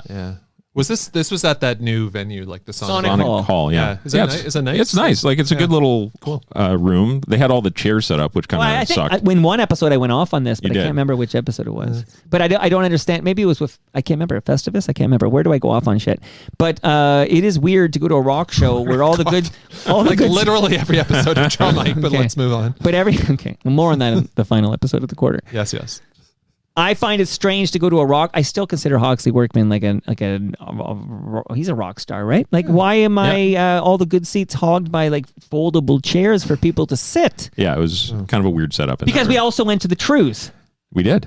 And that was the next episode of Toronto Mike. Yes. The Trues, the brothers from Cape Breton. Yeah. And they were sweethearts. Yeah, sweet guys. I liked talking to them shortly after talking to Finger 11 because Finger 11 comes like earlier, like 10 or 15 years earlier, but they kind of have similar origin stories where 97.7 Hits FM champions them and then they break. Yes. Like similar stories in that regard. And I did love seeing the Trues, and we got tickets to see the Trues because they came over, and I took the VP of sales to see the Trues. You did. And I met you guys for a beer. Yeah, Yes. we had a little... my kid had a game at where did the plane crash? Oh, Monarch Park. Yeah. Yeah. I think of it now as where the plane crashed. I was gonna say the Pentagon. I told Monica with the plane crash. She didn't know anything about it. I'm like, no, like it happened, and I had to show her pictures and stuff. Okay, honestly, that was unbelievable. Like just walking down there. I shouldn't dox again. I'm gonna dox myself. No, but, you can walk to the Monarch Park now. Sure. No one's showing up at your fucking door. Unreal. Unbelievable. Remarkable. Yeah. So nobody hurt. That's my kid had a game at Monarch Park, and then I biked to that, but then went straight to the Danforth. Where did we have that drink? Well, we were gonna go to Noonan's, but we ended up at Factory Girl. It was too busy at Noonan's. Yeah, but we had a nice beer, and then we went to see Trues, and I loved seeing the Trues. I had a good time at that show. I was not really a Trues guy. I knew like 2 songs, but I had a great time. Yeah, 2 or 3 big radio jams, and they were great. And I want to shout out Cam Gordon because on the winter solstice, we met that's right. in Kensington Market We did. for this rad winter solstice parade, and then we all made it to it was a very cold night. I also biked to this, and we were in a park where there was a effigy burning. What do you call this thing? Yeah, it was. I'm trying to think. It was just like a circle. Yeah, but it was cool. Yeah. Again, it's very photogenic. Yeah, and the type of event just feels like a throwback to the type of event we used to see. Just more like civic, unstructured. Right. I did notice the police were a lot more present, not in a disruptive way, but it was a lot more, I'll just say on time, because I've been to versions of this where like it starts like 45 minutes late and it was like -10. And we ran to Milan and his family. Yeah, which was very who fun. listens, and I know when I had the David Kynes box of stuff I was giving away, Milan definitely came over to pick up some Rush DVDs. Yeah. Anyway, it's always a great night because it's also longest night of the year, most darkness, and then Right. it's we start gaining a bit of light after that. It's right before the holidays. How Good- symbolic. Yeah, good chance to reflect. Not sound to all like woo woo between this and like the self determination suicide talk, but I don't know. It says you get older, you start thinking more. Yeah, about well, these you're things. almost And really, 50, right? When do you turn 50? A couple of years. Okay. 48. Oh, wow. Didn't you think it was happening this year? I did. Well, that's Elvis is this year. Elvis and Bingo Bob. Yes, right. Bingo Bob and Elvis, and I just assume Cam as well. So I'll be there is Stu soon Stone and you enough. the same calendar year? Well, I mean, it's check IMDb. He's got a couple more years. Yes, he's. IMDb says he's born in the 80s. I will say, as far as I know, I'm older than him. Wow. Slightly by a few weeks. Well, we'll stay tuned, everybody. Okay, so after the wonderful brothers of the Trues came over, we did another toast with Rob and Bob. And then an episode we're going to talk about for a moment. Mike Stafford returned with Supriya Dwivedi. They have such great chemistry. Like it was just like hearing them doing their show, like you kind of you were there, but you kind of got out of the way a little bit and let them just kind of reconnect because they hadn't been on the air together or maybe even seen each other since they were separated by employment reasons. And yeah, no, it's just they have such good chemistry. They could certainly do their own show if they wanted to. I know Supriya has other things going on and staff other real talk to attend to. Yeah, and we all know sort of the Mike Stafford story, right? But hopefully he will do something because he's always so great and so candid and just enjoyable to listen to. You can lead a horse to water though, but more on that later when we get to the Ben Rayner episode. I'll say that episode, and this is an analogy Bill Simmons uses a lot on his podcast. It's just like he likes hanging, like what he's talking mainly with movies. Like I like rewatching movies because it's like hanging out with those guys, like Ocean 11 or Swingers or whatever. I feel like this is a good It's like hanging at a bar with these two, just shooting the shit. Just sitting back, listening in. Yeah, It's great. I was thinking about clips to pull, and I was going back through this episode, and I was like, "There's not really a clip." Well, to the cold open might not even would have been okay. Like I feel like because I didn't know what that's a thing I started doing last quarter. Like a lot of guests will be sitting there, and I'm like, okay, I'm going to count you in. You're going to say whatever you want to introduce the episode, and then I'm going to hit the theme, like all real time, whatever. Yeah. And I didn't know. Mike went on about it was a really funny back and forth, like off the top, and I'm like, oh, he's in like fine form, and he looked better to me than he had in previous visits, and he sounded better to me. Like Mike Stafford to me sounds like he's making a little bit of a comeback. Yeah, I hope so. Yeah. Well, we're all rooting for Staff. I mean, almost all of us. And I did, but with more on that horse to water thing, because I keep offering to produce that damn podcast for free, yet it does not exist. Yeah. So, you can't make him do it. But I will say that Supriya is going to return to Toronto Mike with the aforementioned Rashmi Nair. Hey. But I think that'll be a good duo. Yeah, agreed. Good duo. And they don't know each other, right? No, they actually have never met. Okay. They've never met because I had a plan for TMLX 21 to introduce them to each other on the mic, but Supriya did not show up to TMLX 21. Yeah, more about that. We'll talk about that. We'll find out what happened to Supriya. But it is interesting. The Mike Stafford, Supriya Dwivedi, not only were they co-hosts, and then we all know what happened, but they also have lost spouses to cancer. Yeah. Over the last few years, and both partners dying well before their time. So it is interesting to talk. Supriya, whose husband was, I believe, in his 40s. Yeah, when he died of cancer. And horrible. Mike Stafford's wife, Jody, was like 55, maybe. Like this is just terrible, and that they share this is just an added layer to the whole thing. Yet, like two very different like stories of grief. Certainly with like Mike with his because it. Remind me, is this like his ex-wife? Yeah, well, it's strange. Like they weren't together. Yeah. They weren't together. But he was still very much going to see her. Right. Absolutely. He was there to visit her. I think he took a cab from like Yonge and Eglinton to somewhere in the Kawarthas, I believe. Wow. That's right. Yeah. Fuck. So we'll get Mike on again in 2026, that's for sure. But Supriya will beat him through the door when she comes on with Rashmi Nair. Again, don't take anything for granted. Enjoy every sandwich. Exactly. Absolutely. Now, this was a gentleman who came on to talk about Fast and Furious, and he's a listener, and I love it when listeners come on because they get the show. And I love my chat with Barry Hertz. I feel like you haven't had that many active Globe and Mail reporters and journalists on over the years. Am I wrong? Well, you're not wrong in that I grew up in a Toronto Star household. Yeah. So these are the people I would like. I need to talk to this guy, that guy. But as we'll talk about one in a minute. I've had a few Globe guys lately. I think. Have you? Including Barry Hertz and then another guy who was in the Globe for many years, who we'll talk about in a moment. Right. Yeah. So I'm catching up here. No, okay. This is a great. Yeah, and he's had an awesome run, Barry Hertz. Yeah, he's last man standing. There's not a lot of people. I got a postcard this Christmas from Peter Howell. Oh, wow. Sent me a postcard, and his postcard has his 10 favorite movies of 2025 on the postcard. So it's like Happy Holidays from Peter Howell and his family or whatever. And you get to see like, oh, here's the 10 movies he liked best in 2025. It's a pretty cool. It's a nice functional postcard. Yeah, I should take a photo of it and share it. But just speaking of people, but Peter Howell is like freelancer now. The Star, as we'll hear from the Ben Rayner episodes, the Star has done away with their full-time entertainment. Well, I was going to say, can I just have a small side? So Barry writes about movies, has had a great run at the Globe, and he was with Post Media before, was he not? Sometimes there's like a trade in sports. Like that's just a great solid baseball trade. Like there's one this fall, Taylor Ward for the pitcher from Baltimore, Rodriguez. Oh, yeah. It's sort of just like 1 for 1. You Yeah. know, both teams do well.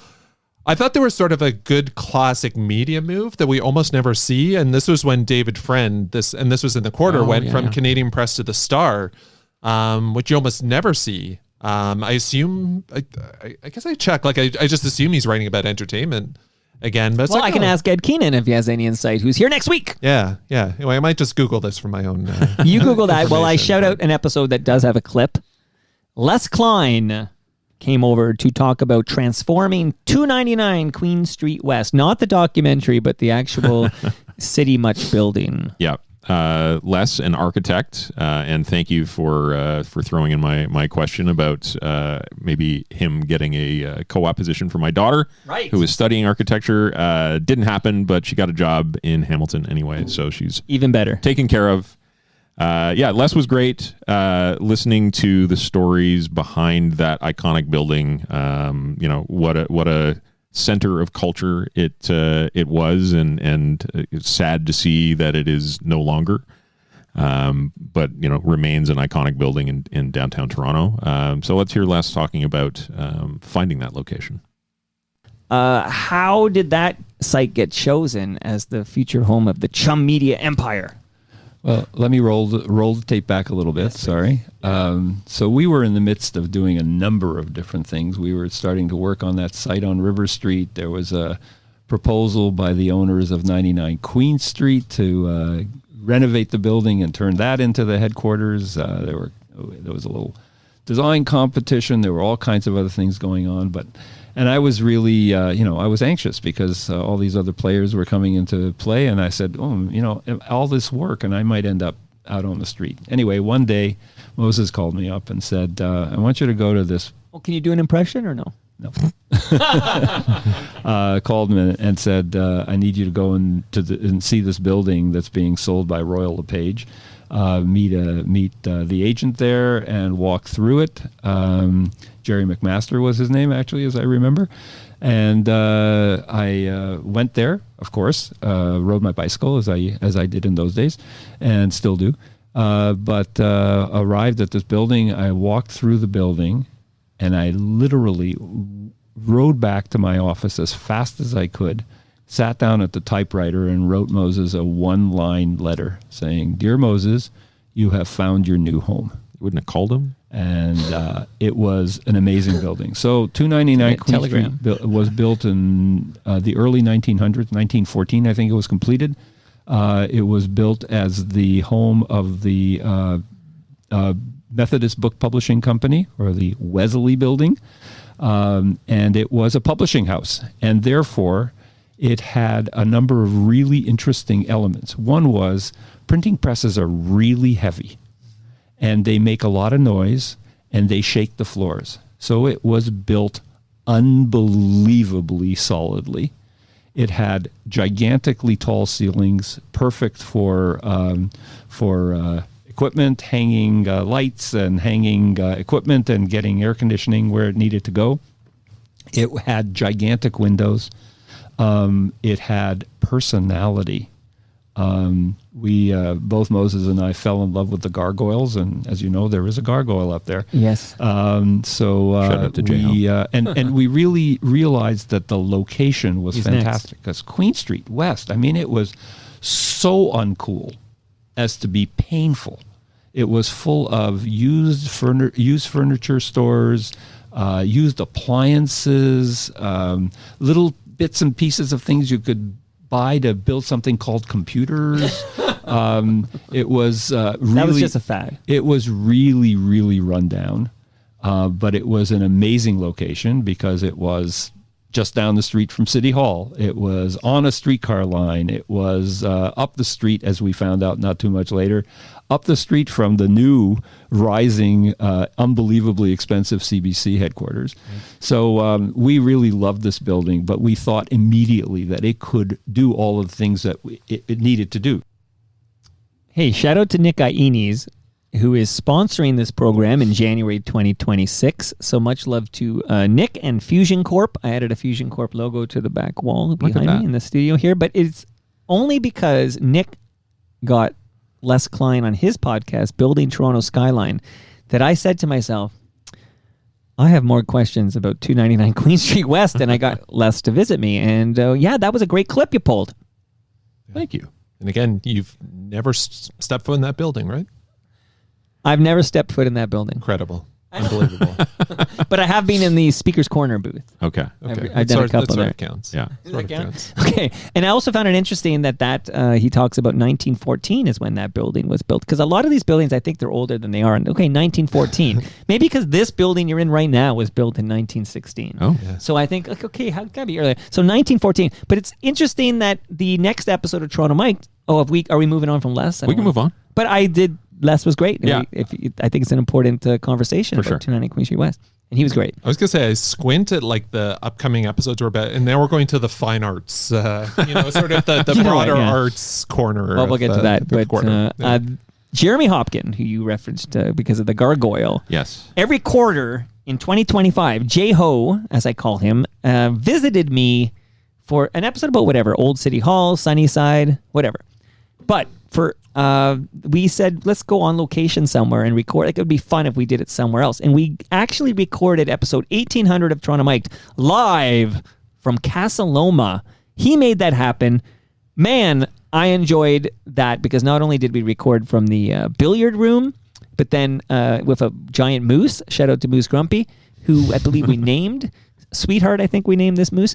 But I did get to do I would say this was a thorough tour. J-Ho and I went everywhere, the tunnels to the stable. We were just everywhere, just like Mark Daly. Your pop quiz. What FOTM worked at Casaloma? Midtown Gord! Oh my God. And I got to crack a few jokes about the ghost of Midtown Gord. That's right. it. Maybe too many jokes, right, Tyler?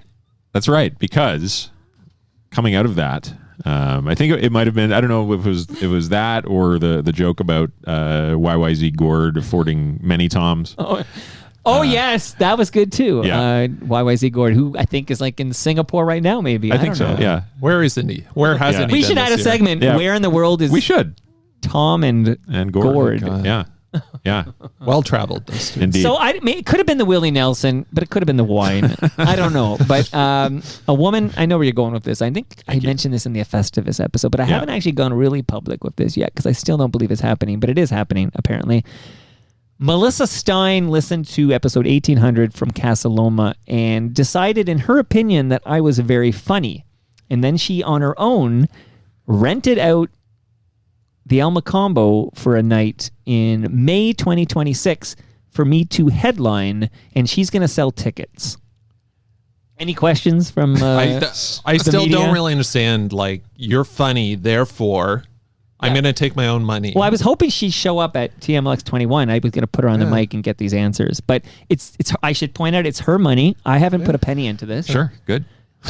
It's her dream, actually. I never had a dream to do this. Like, I never had a moment where I want to do this. I think she should aim higher with her dreams.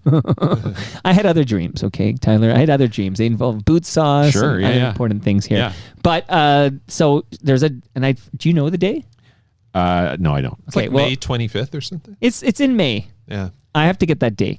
And tickets are going to be sold by Melissa Stein. They're already available. Already there's like $63 on Eventbrite. Okay, well, can I drop got this more in the info. chat? Yeah. Yeah, go nuts.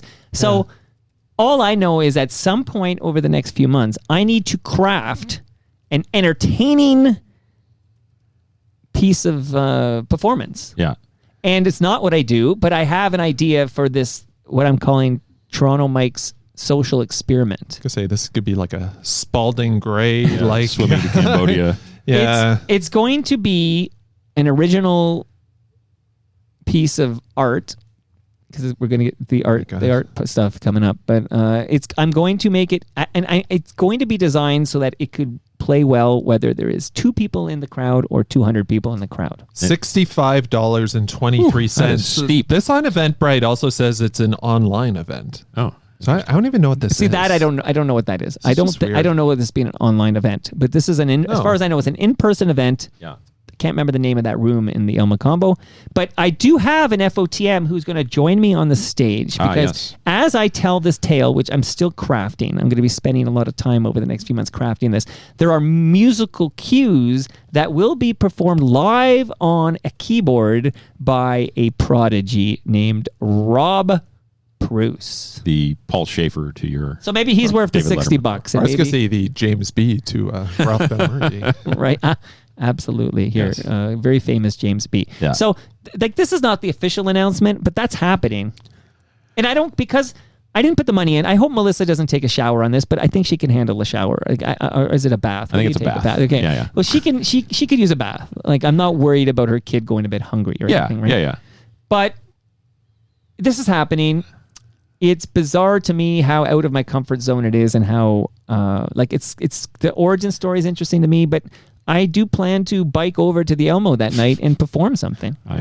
So we've got the Rolling Stones, we got Elvis Costello, we got U2 played there. It's in the one-man And now production. we've got It's all in there. Toronto Mike. Right. So that's happening. More on this. I guess we do have another FOTM cast before. Yeah. Where we can talk. Yeah, we'll be like 6 weeks out. So, yeah, you perfect. better have That'll some be my material. big. I don't know. I have to at some point. I'm still holiday mode. But so that was episode 1800 at Casa Loma, which has sort of kicked off my comedy career. Indeed. I suppose. Okay. Yeah. Then Mark Hebscher visited, and every time Hebsy visits, it's pretty fucking great. And I thought he was really on for this episode. Always enjoy hearing Hebsy. His book seems to be getting a lot of mainstream coverage. Like there was an article in the Globe the other day by Simon Hooft, who I've met at a Twitter event when we used to have those at Twitter Canada's office. Yeah, I was at partnership. I used to have a hookup there. I was at Indigo doing some Christmas shopping, and Hebsy's book is prominently displayed on the... Did you sign some copies? Yeah, just a few. VP of sales. Okay. Yeah, I think he sold a bunch of books at TMLX 21. Yeah. I bought one from him. Okay. Yeah. Love to hear it. So we love Hebsy. Andy Petrillo made her Toronto Mike debut, and it's amazing that Andy Petrillo will make her Toronto Mike debut. It'll be a great conversation, and she won't be one of the 15 we talk about. That's right. But that happened, everybody. Yeah, I enjoyed Andy. She's delightful. Yeah. Absolutely. Although with Italy plays Canada in the World Cup, which I guess I saw coming in my crystal ball there, she says she's not sure who she'd root for. I suspect she'd cheer for Italy, to be quite honest. Yeah. Even though she's born here in Ontario. Okay. The next episode does have a clip, and it is number 5, Rance. Oh my God. Mullenix. That's right. The lefty half of the third base platoon. The Bobby Cox platoon. Yeah. Remind me, how did this come together? Somebody said he had created a new website. Oh, I think I might have mentioned it. So rancemullenix.com was launched, okay? And there was a contact form, okay? Like a contact form to contact Rance. Even though, the form didn't work. I don't know if it's some WordPress script didn't work. I'm a bit of a web developer myself, okay? Right. So I think I complained about it on the last FOTMcast and that rancemullenix.com, I wanted to get Rance on the show and it didn't work. This is all during the heyday of the World Series, by the way. This is all going down the World Series. And there was a rumor on the app formerly known as Twitter, which was that Rance was going to be a part of the Sportsnet broadcast team for the Olympics. Did you guys catch any wind of this? Oh, I did not know that. And that was tied to the fact that Rance had, with his new website, had a new X account, and Jamie Campbell said, welcome to my old friend Rance or something, and tagged him.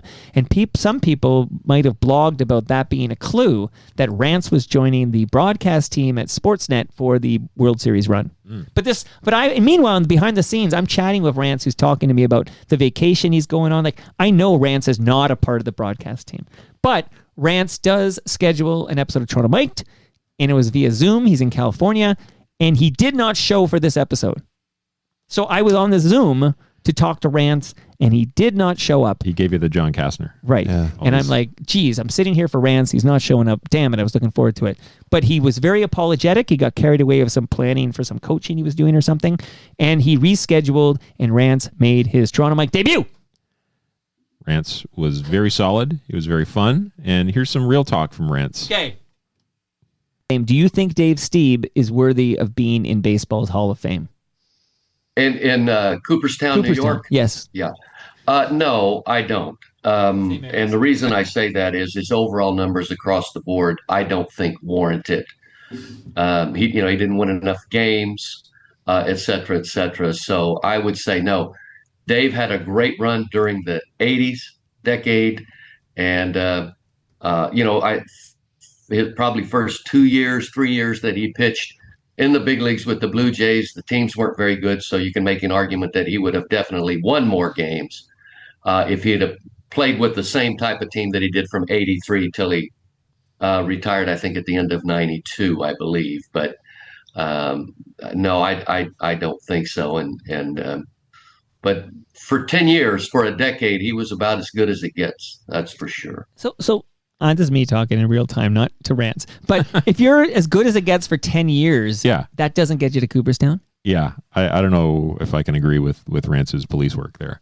Yeah. Like, no, serious question, because I know it's tough to get into Cooperstown. I know that. Cooperstown, New York? Maybe he thought I meant St. Mary. Yeah, I don't know. Sure. Okay. Shout out to Mike Wilner. Yeah, but it is an interesting conversation to have. Like if you are as good as it gets as a starting pitcher for 10 years, fuck you, you don't get to Cooperstown. Well, God, not to get to like sabermetrics, to the fact, he mentioned wins, because I feel like a lot of the more contemporary writers were like, they don't look at wins. Wins are meaningless and whatnot. Wins don't mean what we thought. Certainly his ERA and his whip and whatnot, he was unimpeachable that decade. And like the classic compares is Steve and Morris, and everyone's like, Steve was a far better pitcher because of X, Y, and Z. But yeah, Rance with like a hard no. Yeah. Steve in the Hall of Fame. Yeah, very interesting. A lot of real talk from Rance. Rance was such a delight to talk to that I will absolutely get Rance on again. Maybe like to set up the 2026 Blue Jays season. Real gentleman. He seemed like a great guy. Yeah. But very surprising, like just an absolute no on candor. Yeah, I didn't expect that. Yeah. I'm just now thinking when I had somebody was at the Joe Carter Classic saying Joe belonged in the Hall of Fame, and most people don't think. Was it Joe? Wasn't it Joe? Wait, or was it Cito? It must have been Joe. Here, Andy saw Hebsy and Andy's books at Indigo when she was there before Christmas. So Andy, I hope you bought multiple copies here. So this guest, I cannot believe we're going to talk about 15 episodes in this quarter, but this gentleman didn't make the cut. What more did you guys want from the great Alan Doyle who visited the basement studio? Like, what did Alan have to do? Give me a back rub? That would have been nice. He could have if I asked him. He was a sweetheart. He was great. He gave all. Yeah, no, he seemed great. But not one of the 15. No, and you had two Doyles this quarter, and only one could make it. And he didn't even make it either. That's a surprise too. That's the other Globe and Mail guy. We're anti-Doyle here. Okay, he seems like he's found a good niche where it's just like omnipresent on the touring circuit, like in just sort of in media. He's just sort of around, similar to Jan Arden, I think, to some degree. Just probably almost the media fabric as much as the music fabric, and just a real storyteller. Of a I very much enjoyed that. And much like Jan, Alan didn't leave home really. Like he never did have a moment where it's like I got to move to Toronto. Like forget moving to L.A., but maybe Alan's got to base himself in Toronto. No, he stayed in Newfoundland. I feel like in the culture, there's always sort of a East Coast storyteller, whether it's like Stan Rogers before, and this is a more contemporary version. Shout out to Keegan Matheson. Sort of thing. Yeah, right. Exactly. Yeah. So Alan Doyle did not make the cut, but also this is an interesting episode in that Cousin Jano. Yeah. So I had one episode my son co-hosted, and then there was an episode Cousin Jano co-hosted. Michael Sadler from Saga. I thought Cousin Jano hit it out of the park, and Sadler couldn't have been nicer. Yeah. She did a really, really good job. She was so prepared and obviously so deeply immersed in the Saga story, the Saga. And he was great and generous with her. Yeah, Saga. But shout out to Cousin Jano because she really killed it. And I understand because we had her on TMLX 21 to kind of talk about it, and Ed Souza was there, and he was bringing Michael Sadler to the bowling alley. I believe Cousin Jano did in fact go to the Sadler event at the bowling alley and did have a one-on-one encounter with Michael Sadler. We need that follow-up story. Yeah, well, Cousin Jano, give me a photo or something because I think that's a big part of the story here. So the next episode was about the 10 greatest Canadian basketball players of all time with a gentleman named Oren Weisfeld. And we talked about the fact that Steve Nash, shockingly to me in my 51-year-old brain that may or may not be in its best condition, I couldn't believe that Steve Nash is not number one anymore. According to Oren. You didn't listen, did you? I did not hear. Okay, well, maybe he would have been the top 15 if you listened. I assume SGA is number one. Yeah, at this that's point. Yeah, That's correct. Yeah, it's a bit of recency bias there. I would assume. Yeah. But, interesting. Yeah. Okay.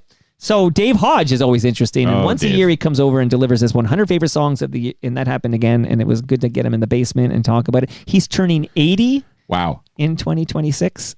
And we all love the fact that Tyler maintains Hodge100.com. Labor of love. Always happy. And he loves it too. Yeah. Always happy to update the Hodge 100 website. And yeah, like just so great that he's so engaged with current music. And he's certainly got his niche. Certainly a lot of familiar names on his top 100, but he always brings it. So good to hear Dave. Interesting to me is the complete absence in his top 100 of geese. Mm-hmm. That's right. No geese on the Hodge 100. No geese. No geese or goose. I do like, here's this guy about to turn 80, just clearly still has his pulse on what's out there. And a small, but I thought an LOL moment of the Rainer episode is when Rainer at the end, Toronto Mike asked you, what was your favorite album last year? You're seldom speechless. It's like, I didn't listen to jack shit, anything new. Based on the bestseller by Sloan. There you go. Yeah. That came out in 2025. Because it's like right in front of you on your little fucking shelf here. It's Blowing Up by Jamie Kennedy and Stu Stone. There you go. Shout out to Mark Weisblatt. Okay. Speaking of Stu Stone, he was the next episode of Toronto Mike.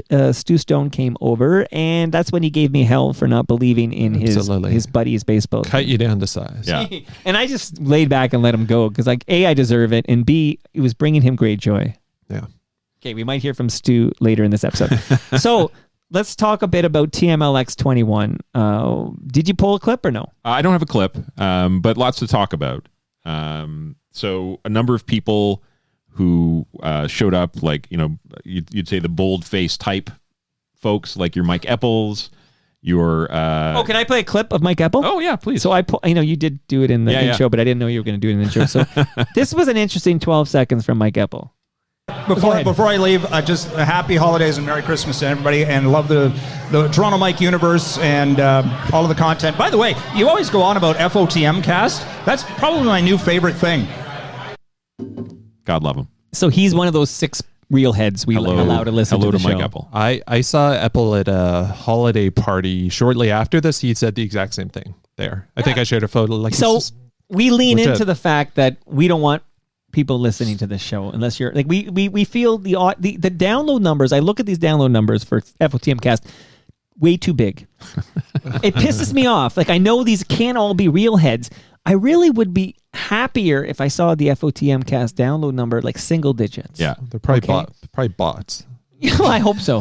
They do all come from Russia. AI I'm big in Russia. Okay, Yeah.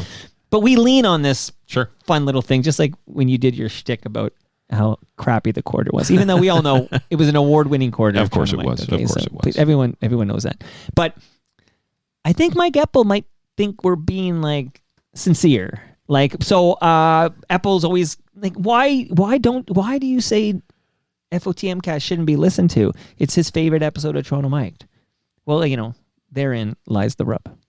We love Mike Epple. Yeah. There was a guest that we'll talk about at the very end of this Wrapped, if it ever ends, that I believe sounded like Mike Epple. The cadence of his delivery. We might hear about Oh my God, that's exciting. What a Johnny. teaser. Okay, Oh my so God. more now that I played the Mike Epple clip. Yeah. Reshmi, who we talked about, was there. Hebsy, of course, was selling books. Mike Richards was there. And you asked him if he had listened to his Mikey-mentary, Right. and he was very cagey about it. Right. It How seemed, come? Yeah, I don't know. He sounded like he didn't listen. Either he didn't listen or he Didn't listened. like it. He didn't like it. I think it might But be. he didn't hate it enough to not come to TMLX. Yeah, I believe his quote was, "I made the announcements, so why do I need to listen to the announcements?" Which, fair enough. What do you think of that, Cam? Do you think Richards didn't love the Mikey-mentary about his major announcements, which we made with love? Yeah, and I know you did bring up sort of the big announcement, like sort of poked fun at it, and he seemed fine with it. I don't know. I'm just actually. He made several major announcements. Yeah. Mm-hmm. Enough to So- fill up a documentary. It would if he was a bigger deal, Saturday Night Live would have parodied it. Yeah, I don't know. Like I'm just checking. Like I do see the clips of his show in Calgary. I'm looking here. He had But he's a paying really nice for this. banner here. Yeah, no, he has a. I CNBC. heard the episode of Hebsy. I Yeah. listened to it. He has. Well, it's on hiatus right now, but I think it's coming back. He paid for time on a Rogers-owned station in Calgary to air his show, which he bakes here in Toronto. And then Yeah. he bakes it on like a Thursday, and then it airs on like a Sunday or something. But that's like we could have FOTMcast on News Talk 1010 if we go by 5 hours on a Sunday morning. Sure, let's do that. Wait. That's a great. Melissa Stein should be doing that. Yeah. Not this Elmo thing. Come on. Yeah.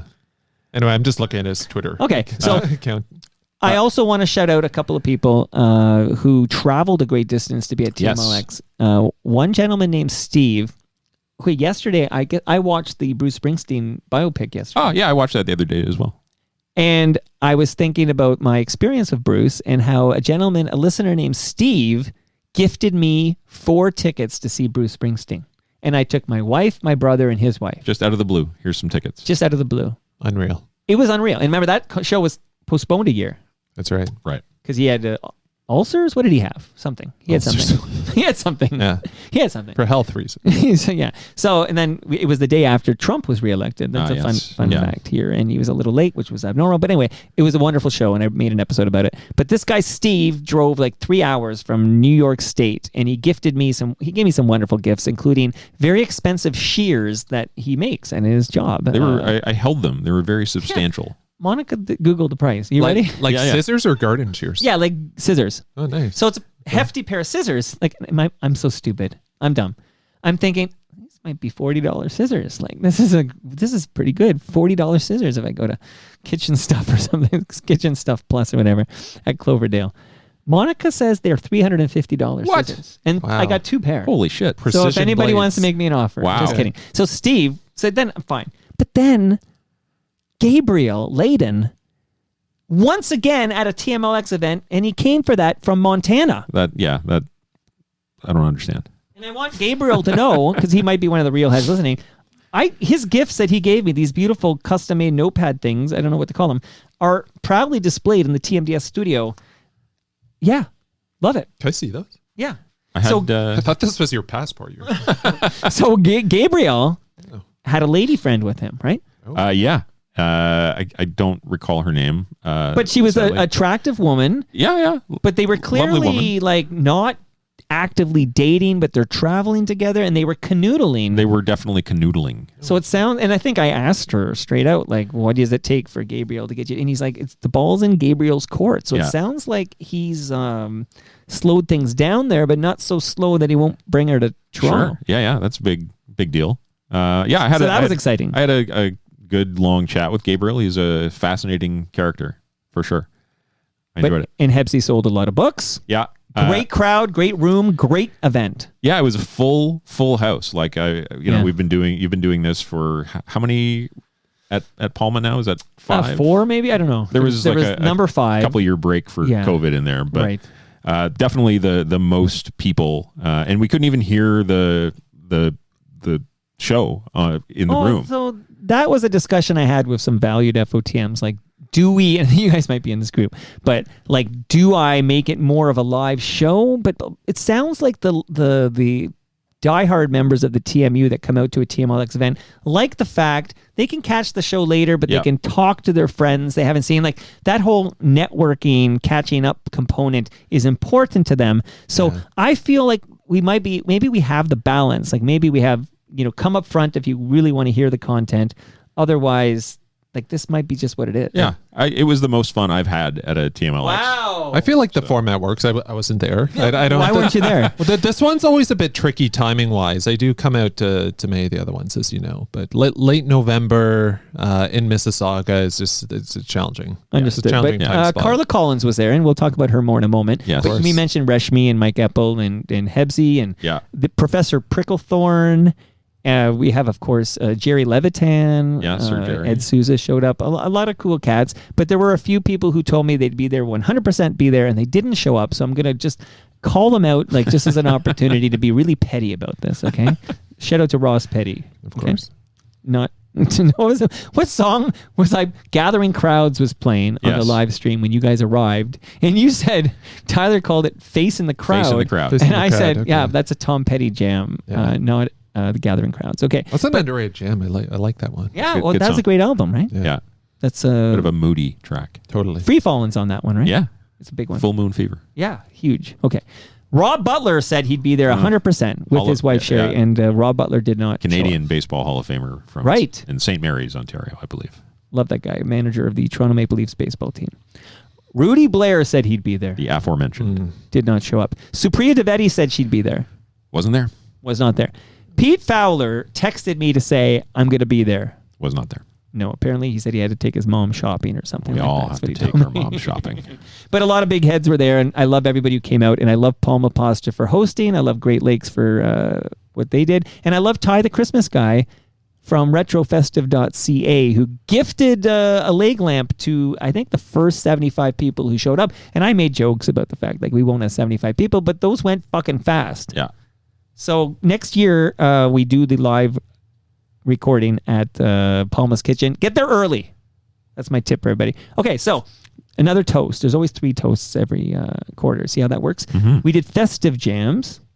I look forward to the toast guys coming back. Then, what was it? Cam said I did an arts detour or whatever. the fine arts section. Philippa Cranston came over to talk about her brother, Tyler Cranston. And this was a suggestion by FOTM Mary Ormsby. And I enjoyed my chat with Philippa Cranston and talking about Tyler. Good times. And I was gifted a print of a Tyler Cranston, which I got to find room for. Yeah, wonderful. I'll show it to you after. It's I very beautiful. feel like with you, with Sons of Freedom, like Tyler Krantz is someone I'm aware of, but was just I feel like a bit before my time. was before you. yeah, but interesting story too. Also, for there sure. were schoolyard rumors about Tyler Cranston that I remember being told. Oh, yeah. I remember that as well. And Sure. it involved a certain captain who's behind me right here. Mm-hmm. Okay.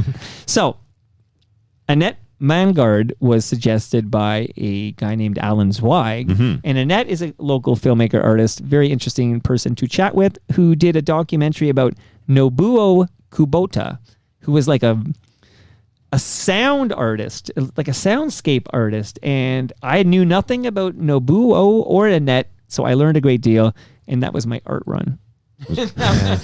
I actually saw that he was in CCMC, right? Am I wrong? Like, sorry, the Noise Collective. Yeah, 100%. I've actually seen them perform twice, including once opening for Sonic Youth. Oh. Where like Thurston Moore actually introduced them and said, "This is my favorite Canadian band." That's amazing. Yeah, and I don't know if this was Where was that heat when I was asking for questions? Yeah, Come on. That's yeah. amazing. But I think that was like in the 90s, and I don't know if this was the Michael Snow Yes. era Okay. of the band, but yeah, this was at like the Warehouse. Wild. And I saw them, they played at the Art Gallery. This is right before Michael Snow died, but he was there like banging away at the piano, and it's I think when they used to do like a monthly residence, you could just go like watch at like an art center too. I don't know if it's still happening, but I would check them out again. Again, very abstract, but I don't know. Well, we're Again, only fine arts. We're only so. a few episodes away from somebody who works at the Art Gallery of Ontario. But the very There you next go. episode There you after go. Annette was Rewinder. With Blair Packer. Rewind. Still a great theme song. And Blair's always great. And we got to catch up. He fell in love with a woman and went to Berlin and then enemy territory. Apparently, some people said I wasn't rough enough on Blair for crossing into enemy territory. But, you know, He did it for love. I feel like there's an exemption. Yeah, Yeah. love / you know what. Like maybe we give him a pass. What a beautiful image of like Blair and this woman on, was it like scooters going through like Berlin Yes. too? It's like, Yeah, that's just romantic. sounds great. Yeah. Yeah. This is David Bowie era. Good for Him and Blair. Iggy Like Pop that. all coked up in Berlin. Whatever. Okay. And let's Blair take a Packard moment zooming to by. shout out an episode, one of the 15 we're going to talk about, that I think will win me a Pulitzer. So Oh my forget God. the Canadian Podcast Award. I'm going to win a Pulitzer for the Consumers Distributing episode. Talk to me about that episode, gentlemen. Say something. Where to start? I don't know. Well, let's start by saying Lorraine Sommerfeld Yeah. was a great guest, and she's just a rando on Blue Sky who said she worked there, and I said, I have questions. Will you Zoom with me? Boom! It happened. She was great. And go ahead, Cam. No, I was just gonna say everything she said. When I think back to whether it was going in store, like the CD close to us was right by Finch Station in Newdenbrook, where there's also a bowling alley. But whether it's going in the store, I used to ask about the wrestling figures all the time or the catalog. Everything she said, it's like how it really worked. It's like, that makes sense. Yeah. That makes sense. Yeah. That makes sense. You know, nothing's in stock. Did you ever buy a personal massager? Not there. But yeah, it's just like all these, you know, cut rate electronics and whatnot. I thought it was actually sort of an interesting, just as being like a tech nerd, of like a certain time in consumer electronics where like cheap shit was fine. Because I feel like that doesn't exist as much these days. But yeah, I loved it. It was great. Yeah, I actually lived near the Burlington store that Lorraine worked at, which is now, I think, a Value Village in Burlington. But yeah, no, and I knew of Lorraine because I knew her work as an auto journalist. Not that I'm a big gearhead, but I've certainly seen But you asked her. me what Porsche Karen Bliss, Yeah, of Bliss course, was you know, driving. you I'm know. like, I don't know, the Porsche kind. But she just had kind of no fucks to give. She, you know, Right. Good way to put it. Yeah, she really exposed the consumers distributing management for not cracking down on some of the fraud and theft that was happening. And yeah, to your point, Cam, like the kind of cut rate Kirkland brand. Yeah, like Candle and Yorks. Yeah, Yorks. Yeah, Sanyo. I had a Sanyo. Yorks boombox back in the day that had a cassette player that popped out that you could use as a Walkman. I remember these. That was magic. And we haven't mentioned the big one, Citizen. Yeah. Yes.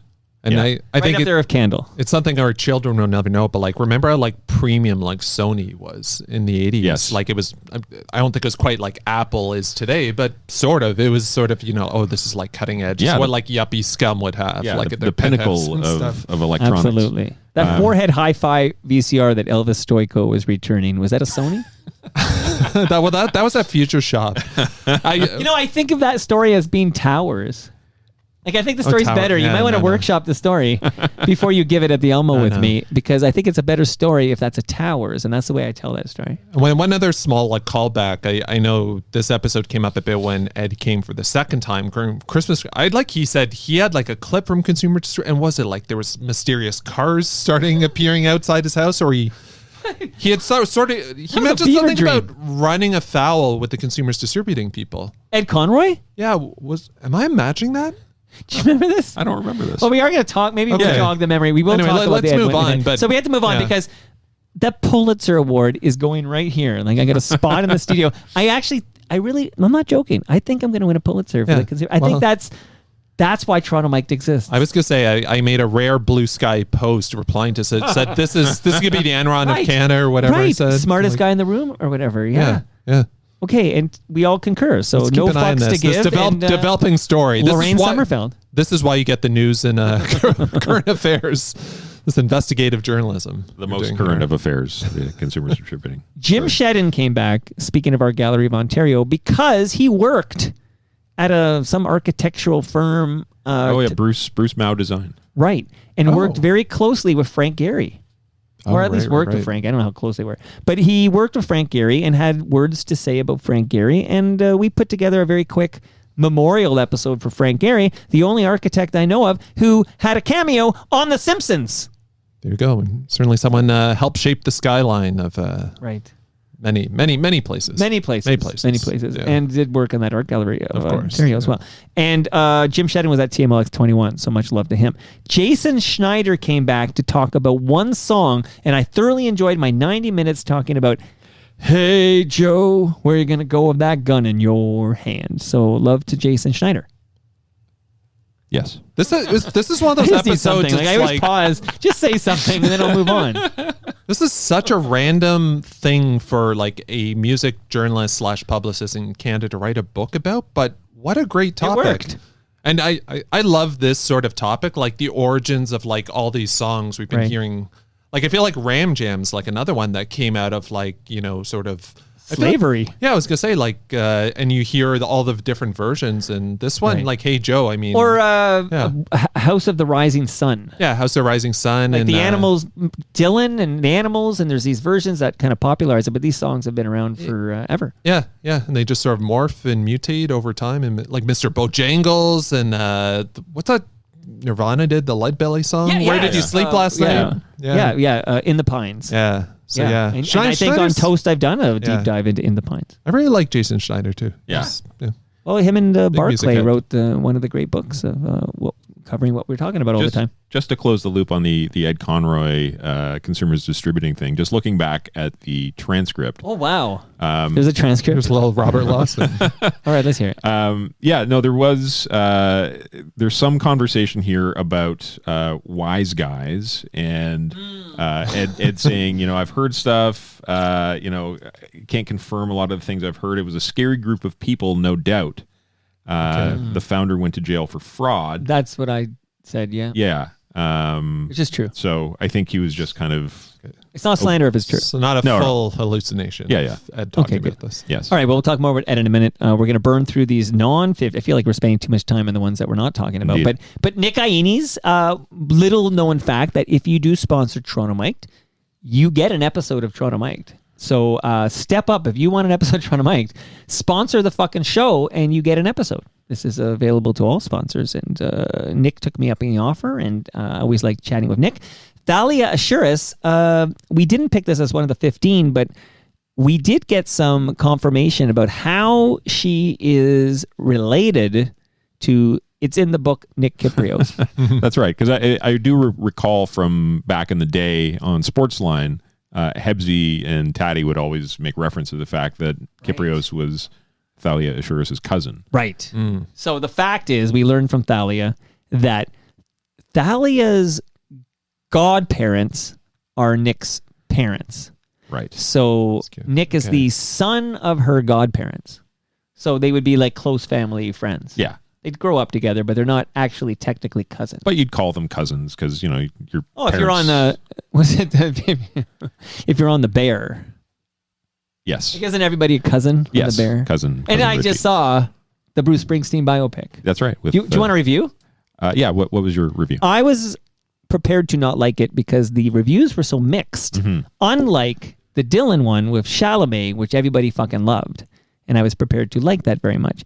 I was prepared to dislike the Bruce Springsteen biopic, but I actually thoroughly enjoyed myself. And my wife thought it was too slow, and I thought it was... I liked it being a bit slow. Yeah. I found it very affecting, actually. Yeah. I too was prepared to not like it. Right. But maybe that's the secret to liking something. Yeah, maybe, yeah. Low expectations. His performance was great. That's the name of the Cam Gordon podcast. Low expectations. And trail off. Yes. Yeah, so we 2 thumbs up for me. I enjoyed it. Okay. Yeah, here's shocker. I did not see it. Have no interest. My brother Steve won't watch biopics. He says they're all terrible. Same. Yeah, yes. I get that. But I actually like myself a good biopic. Yeah. Yeah, there's been a lot of bad ones. Walk Hard, the Dewey Cox story. Yeah, some of them are ripe for parody. Does he know they're terrible, or he's like me, he has just no interest in them? Because there's a difference. A little of column A, a little column B, maybe. But my mom, because I invited my mom to watch the Bruce Springsteen biopic when Stella finally got it. Shout out to Canada Kev. But my brother Steve, she's telling, I'm going to see the Bruce Springsteen thing, and Steve's like no interest or whatever. I don't do biopics or whatever. So that's where they're at. Way to take a stand. Good man. Yeah. Melanie Doan came over. Yeah. I enjoyed that. Yeah. Melanie's a sweetheart. Yeah. I had totally memory hold that Adam's Rib song. It's a good little It's a mixed 99.9. Yeah, for sure. Spins. It had Shem FM maybe. It felt a little Crash Test Dummies ish. You know. Yeah. What's that radio format? It's like AOR, adult-oriented radio. Or, Middle of the road, MOR, Yeah. AOR. I feel like AOR. FOTM, Paula Cole, sort of in that category. Whose song is being covered for like a bank ad I hear all the time. Maybe during these I'm watching a lot of these juniors. Like tonight I'm going to watch Canada, Slovakia. So I'm into that. And I hear like a cover of her. Oh, yeah. It's very kind of schlocky. Yeah. So I will say Melanie did, I know she teaches ukulele. She actually did that at my daughter's elementary school. Yeah, so he's very familiar with her. She's doing good work. Yeah, and now she's an FOTM. And Drew Marshall drove here from I think he's got a ranch in Caledon or something. He says he rides a horse to his local bar or something like that. But Drew Marshall was here, and now it's not one of our 15 we're talking about, but it was interesting. I don't know if either of you heard Drew Marshall. I heard Drew Marshall. I listened to This is one I'm not sure. You know, you have some people. Well, you can shit on it. I don't care. No, it's not. I enjoyed it. It just, was he working? Was this, work or shoot? I feel like he was working, but he's a radio guy. Yeah. Someone comes to that world who's clearly, doing, I think, a radio personality too. Friends of Candace Cameron Bure. That's right. Yeah. Right? Yeah. James Brown. And that's right. Yeah. He reminded me a little of Stafford, just in his kind of presentation, a little jokey, schlocky kind of radio guy. I felt, and I think I told him this on the episode, that he was trying too hard. Yeah. Like right off the top, like do the cold open. So I don't know what he's going to say. And he does a whole thing about restoring foreskin or something for circumcised males or whatever. Like it just felt like, okay, so this is what we're getting here. Like he was trying very hard. And his show was like an internet only. No, I think it was on a station called Seajoy. Seajoy, okay. I'm not making this up, right? Like it was on was I don't think we get it in Toronto, but it was on a radio station, and then he gave big numbers, like for live stream numbers. Yeah. So I don't know. I know. Take it with a grain of salt. But I'm glad Drew dropped by. He had a lady friend with him, and he looked like he was what's the fucking conservative show of the Cowboys that people are into? What Don Imus? No, is it Landman? Landman? Is Yeah, it Landman? with Billy Bob So, Thornton. I mean, Landman. a few comments about he looked like a character out of Landman. What's the other one with Costner? Yellowstone. Yellowstone, right? Yeah. Like, so these are not shows I've seen, but people seem to dig them. Same or producer, whatever. and same producer as the Hugh Dillon show, Mayor of Kingstown. That's a fun fact right there. Okay, shout out to Hugh Dillon, who comes up in an episode soon. Okay, so quickly, we are going to spend a moment with a clip. Carla Collins was on the show. Yeah, Carla. Do you think any of the real heads are still with us? Or are they long Of course gone? they are. Of course they are. They're real heads. Besides Epple. All right, let's still logged in at least. Let's listen to this fucking train wreck. Okay, I'm ready. So I'm just going to ask you about something I read about you, Mr. Webb, on Facebook. Okay, this will be painless, and there'll be no judgments from yours truly. This is what you wrote. You ready I'm for braced. Now, remember, I did tell you that there was one thing that we wouldn't discuss. Yeah, but Michael Webb is not you. Like, this is just Michael Webb. But it's about Michael Webb wrote about. I read a lot of things. You met Pierre Polyev. I did. Is that the first time you met him? Mm-hmm. And this is recent, right? Yeah, it was just last week. But what blew me away, and again, zero judgments from me. This is not. We're not getting political, Carla. We're gonna move away from expressly said I will not be present for any political I thought discussions. You said you weren't going to talk about politics. Okay, I meant both of us. I actually did. So, are you okay to tell us, like, kill the clip? You have to talk to my handler. Okay. I can't take it. I don't have to talk to him, except I was going to ask. You will sit and you'll listen to this. About Pierre Polyev, because I sit in thought this. you were talking about Carla. I didn't know you were talking about Michael Webb, and I was going to ask you about your love for Pierre Polyev, I do want your to talk about admiration for Pierre Polyev. But we absolutely can just move on if you want. Touch your nose if you want me to move on. Oh, he touched his nose, everybody. Okay, so Carla, can I change the channel then, since Michael Webb doesn't want to talk about Pierre Polyev? And again, we did send an email saying. So straight up, I honestly thought it was from you, and you said you didn't want to talk. I actually didn't know it was from Michael. But I'm right here. Yeah, but you're not. Yeah. Anyway, and you said I never talk about, and I'm like, yeah. Then yes, I will come. Let's have fun. I actually thought you meant somebody with a different initials. No. I didn't think you meant PP. I thought you meant American stuff. But okay. All the politics. I'm politics free. I know. But I wasn't going to ask you about politics. I was going to ask Michael Webb about politics. Okay. So we moved on now from the. How much longer is it? Well, you can have Michael Webb on a separate episode. I'm happy to come on down and have an entire episode dedicated to my political beliefs. Okay, you two hit me first, and then I'll tell you my thoughts revisiting that terrible moment in Toronto Mike history. About this episode in general, or like just this no, moment? that part of that episode. Well, I think we talked about this at the Kensington Solstice. I see both sides, but I do see Carla's point here. Sure, she wasn't specific any political conversation because technically you weren't asking her about it, but I just say if I was a Canadian living in the US right now, I probably wouldn't want any piece of content out there, anything to do with like third rail, or not even third rail, just political topics, just given what the climate's like. Obviously, as you know, like I'm extremely cautious about like saying anything short of coming on here like 100 plus episodes. Remarkable. Yeah. Now on YouTube, which is awesome. But I get where she's coming from, and I'm not saying I don't think it's sort of a real gotcha moment that you did, but I totally see where she's coming from. It's like Do we have to like be that precise? Let's just not have any politics on the show. So this is one I'll push back on you. Okay, I need to be pushed back on. Now it's Tyler's turn to push back on. Yeah, I agree that probably you should have steered clear of that whole thing. And then I think you got stuck in the moment and you just kept going back to it and making it to Bono. Worse. Oh, that's for sure. Yeah. But how could I not? Like, I don't have this ability to not self-reference that's the thing awkward that, moment. Yeah. That's the thing that, makes you who you are. The Nathan Fielder of that. Like, I'm not, I think most podcasters would just edit that shit out. They'd but I edit it know I'm out. not going to edit it out. Yeah. So therefore, it's sitting there, and I'm not good at pretending it didn't happen and moving on, because it actually pissed me off. Yeah. It pissed me off. That's the problem, because she was too vague in the email where she didn't want to talk politics, and I did tell her, I don't intend to ask you anything about politics. Right. That's what I said. And that was the truth. Yeah. So I can see the clusterfuck happening. I don't understand. I still don't understand. And I get what Cam's saying, but I put her on Humble and Fred periodically, like every couple of months. I put her on for a 15 to 20 minute chat with Humble and Fred. And that episode will drop, and it will be, let's say it's 90 minutes long.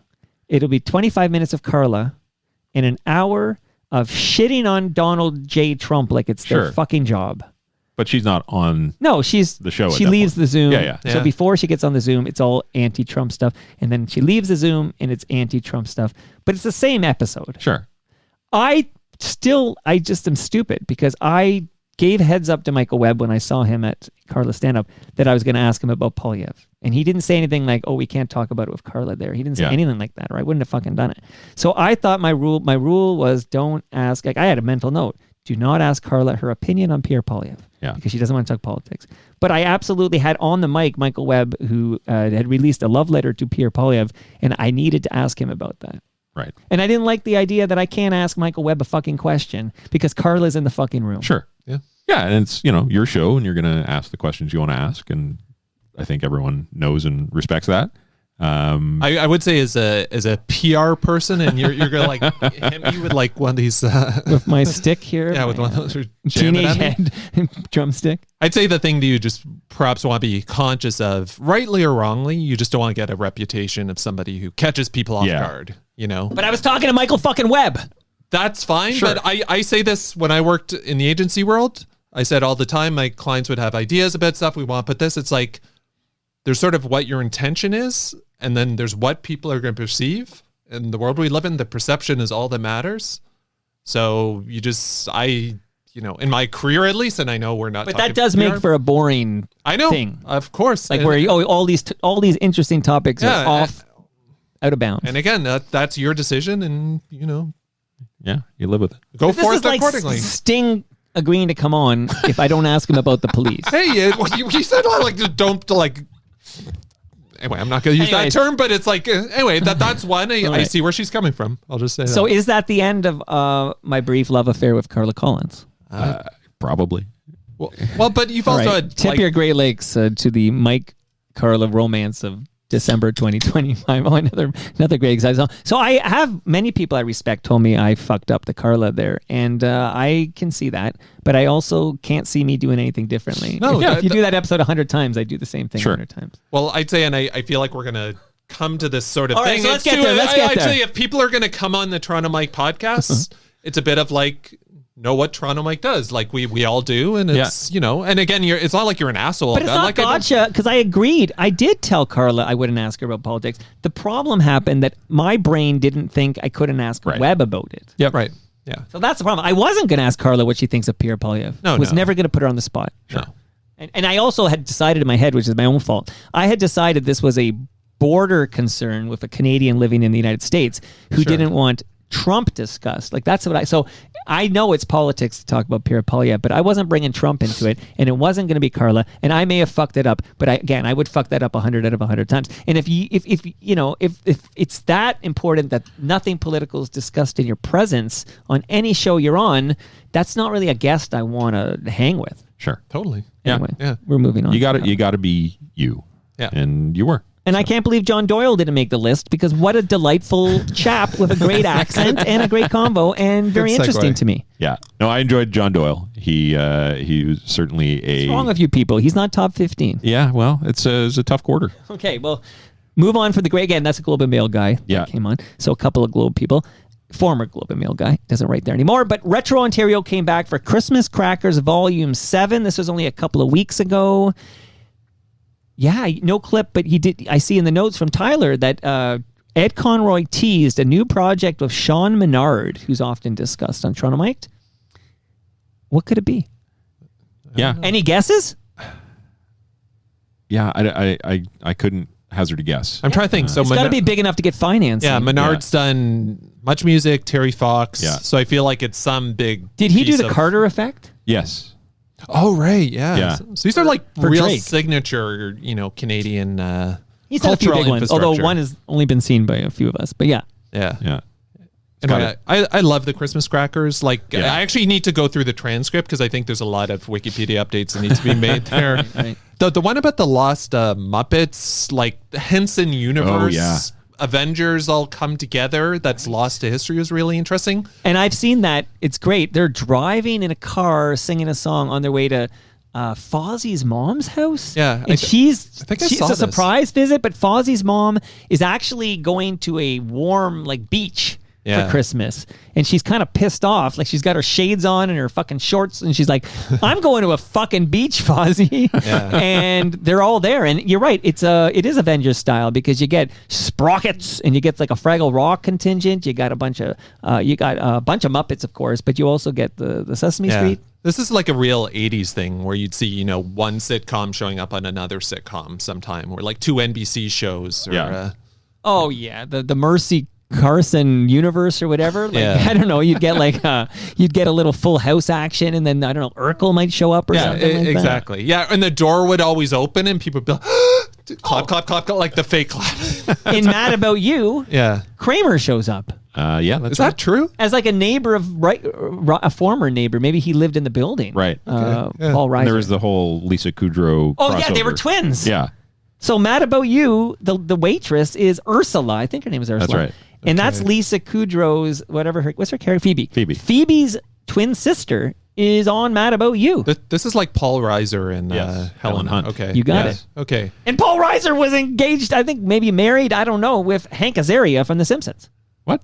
Yeah, like Helen Hunt. Oh. Not Paul. Did I say Paul You Reiser? said Paul Reiser. We'll fix that one. We will fix in post. Helen Hunt was engaged or maybe married to Hank Okay, Azaria. yes. Okay, I remember that now. He was in like Aliens, I think. Yes, The Paul second one. Reiser. Yeah. Not Yes. Hank Azaria. Not Hank Azaria. No, who no longer voices Apu. Right. Good call. There you go. So Retro Ontario always delivers, and we love. I love chatting him up, but it's hard to get him in the basement now. Like these are all Yeah, Zoom. because he lives very, very far Port east. Perry? Right? Yeah. Yeah, wherever that is. Okay. Retro Ontario compound. Speaking of annual traditions, so you got the Christmas crackers. That was the 7th one, and we had, I think, the 9th or something, Festivus with Elvis. So he comes over on Festivus, which is, of course, December 23rd, and we air grievances. And man, he hits it out of the park. He was aces again, even though he's not 1 year 15. Yeah. He's very, very good at being Elvis, being Elvis, but being sort of a foil to you. He's very authentic and speaks his mind, which of course you want in a guest. Right. But he did a great job co-hosting TMLX. Yeah. He sits there and kind of helps you keep it moving and laughs his big Ed McMahon laugh. He's got a great laugh. He does. But yeah, no, I always love hearing Elvis.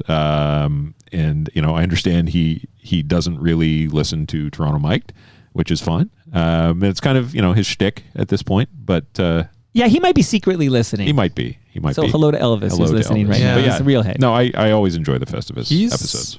And he's done this on a few of his appearances or even the live shows where he's got that infectious laugh that's so funny, such a great vibe and energy, but then has these like really kind of poignant, God, this sounds so pretentious, but almost the poignant thoughts on almost the human experience. This one about just people's relationship with their family members is really complicated. Oh yeah, he opened up about his relationship with his mom who passed away in 2026, and it's really like heart-wrenching, authentic stuff. That's what I'm craving. Yeah, not like sugar-coated at all. Like it fucking sucks sometimes. You know, stuff we go through in our lives too, and he's not afraid to talk about it. Yep. So I'm craving that, not to be confused with Graven. Oh boy.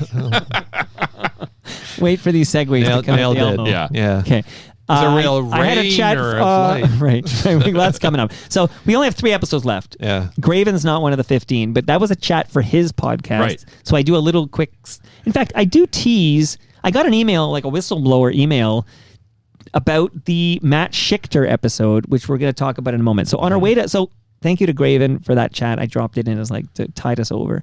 And then Ben Rayner returned to Toronto Mic'd. So let's talk for a moment about Ben, and I'll just read some emails I got about the Ben Rayner episode. He always gets people commenting, like has to be the guest that creates the most engagement. I think so.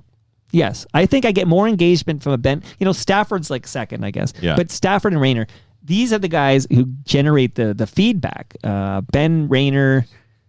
I just checked in with him and chatted with him for about an hour or so, and so many responses. Yeah. So what did you guys think? And then I'll read some of these. I love the check-ins with him. I've said it before. I've got a lot of time for Ben. He's just has like a unique charisma is not the right word. Not saying he's not charismatic, but he's just loves his music. He's so singular as a personality. It's really hard to put a finger on why. I think he's such a compelling character. Because he's very like roaming the earth unbridled, but also like worked at the Canada's largest newspaper for 25 years and did some incredible work. Talked to everyone, similar to Karen. And he's not an old guy. No. Like Stafford, I'm not saying he's done his life or anything like that, but he's an older guy, and you're like, okay, he's a grizzled vet or whatever. Ben's like, he's our age. Like a peer, very much like a peer. He's my age. Yeah. He's your age. Yeah. Yeah. And again, somebody who's, had some family stuff and continues to work through it and trying to figure out what works and is just, I don't know. And I feel like these are a lot of the emails you get about maybe I read them and you tell me if you agree or not. Like, Sure. so, and again, I'm going to leave, I think some of these are kind of negative, so I'm going to leave the person's name out of it. But one note I got, I'm going to read it. You guys can see it on my screen. Listening to Ben Rayner and becoming a bit infuriated. At the heart of it, he's lazy. Everything you suggest, ... He's like, well, that seems like a lot of work. Ugh. Some people just can't be helped. Like Mike Stafford, you can lead a horse to water, ... So there's a trusted FOTM chiming in after the Ben Rayner chat. Yeah, I mean, strong words. Well, let me do the rest quick. Ben sure. Rayner, subject line, Ben Rayner. This is a trusted FOTM. Wow. That was uncomfortable listening to. He has some difficult decisions in the coming year. So you get that. Not wrong. Yeah, like you, Cam. Like I always love hearing Ben because he's just such a compelling guy. He's just good to listen to. He has lots to say, and he says it in a really compelling way. He's a guy that you could see yourself just hanging out with for an afternoon. But yeah, like there is an element to Ben that is a little frustrating because he's such a talented guy, and he is so beloved by so many people that you would think he could kind of get himself organized. But on that note, a social worker wrote in. Yeah. Listening to this Ben episode, 2 things. He's 100% bipolar / BPD as fuck. It's so sad. You're a wonderful social worker in the making. This buddy boy would benefit from an assessment, diagnosis, and meds. I'm not sure I can finish this one. He's so fucking manic. So I'm not a social worker, and I'm not a therapist, and I'm not diagnosing anybody. Sure. I just thought I was talking to Ben. Yeah. Go ahead, Cam. I was just gonna say I'm not sure people should be diagnosing people based on a couple of podcasts. I'm not saying he is or is. I don't private fucking note know. from a listener. Yeah, of course. I'm keeping their name out of it. And I think all these people, even if they're harsh words, it's coming from a place of like concern and care. Right. And I think also for a different category, I feel like all 3 of us is guys have been divorced with kids too. It's so fucking complicated, even when it's like smooth sailing. Even like the easy divorces are like fucking awful. You're right. Everyone in this room knows what that's like. Now I'm going to read one more on the heel of that one because it kind of ties into that. But this person wrote, and this is a long-time listener who chimes in now and then, and I value this person's opinion, wrote, Ben Rayner was the subject line. Great episode, but the more I listen to his interviews, it seems like his cheerful, easygoing persona is masking some deeper issues other than depression. A guy this talented shouldn't be single and barely scraping by. In my humble opinion, he gave a tiny glimpse of it when he said he'll always, quote unquote, push back. So a lot of reaction is what I'm saying to these conversations with Ben Rayner. And I really appreciate that Ben comes on and he doesn't hold back. He just, this is me. And he just chats me up for an hour. And I think that's a big part of his charm. He's just very open and willing to talk about all the shit he's gone through. And, you know, to I think, you know, both of your points, like you can't understand fully what he's been going through. And even, you know, I say, like, you know, he seems like he should be in a position to get himself moving. And like that shit just takes time to work through. And he's still working through a lot of shit. It was April 2025 when he had that moment of like, I can't afford, I'm being reno evicted. I lost my job and my wife wants a divorce and I'm going to move home, sort of, the Maritimes. Yeah, that shit just unmoors you. And it takes many years often to get yourself back on solid ground. Yeah. I think he's unique too, because he's such like a chill, laid back guy. Like everyone's like best buddies. Like I've only met him maybe like 2 or 3 times. He's just so like friendly. Like he is classic. Like I seem like, you know, I'm already friends with this guy and he's just likable chap. Yeah. Like sensitive surfer poet, as he puts it. Eddie Vedder. But at the same time, so unbelievably uncompromising about what he wants to do in terms of pursuing his passions and whatnot, to this day, where now he's doing, you know, it sounds like he's perhaps something cooking with like UFOs and all these things, all the music he's really into. Right. So horror. So like a real dichotomy of like almost like personality characteristics too. And I applaud anybody who's just so really sticks to their convictions of what they're passionate about too. But you know, also on the flip side, you need to compromise a lot of lives in a lot of different areas too. So, and he's consistent in that his world revolves around his daughter Polly, who we do hear from in this episode. Yeah, she was just hanging out there at his mom's house, I believe. That's right. Barbara. Mm-hmm. Yeah, who was a journalist. Good to hear from Polly, named after PJ Harvey. That's correct. That is a fun fact here. Okay, so 1 episode to go. Any more on the Ben? I feel like we will have I think he'll be in the basement next. Like, good. I don't want him to. He's not just some experiment or whatever in a petri dish. We got to check in and see how is our Ben. Like, he's got to come over and kick out some jams or something. He'll probably walk here, like he's from New like he's Brunswick. literally roaming the earth, which I think is super cool. I like it. Maybe he'll start up that dog walking business that we're all encouraging him to do. Okay, so the last episode dropped in 2025 was with a filmmaker named Matt Schichter. And Matt directed a documentary that's literally debuting on TVO on Tuesday. We're talking on a Friday, so we're only days away from CFNY, The Spirit of Radio documentary. A 60-minute cut is going to air on TVO. There's a lot to unpack here. Do you want to start the clip? Let's do it. And I'm going to speculate here, and you tell me if this might be right.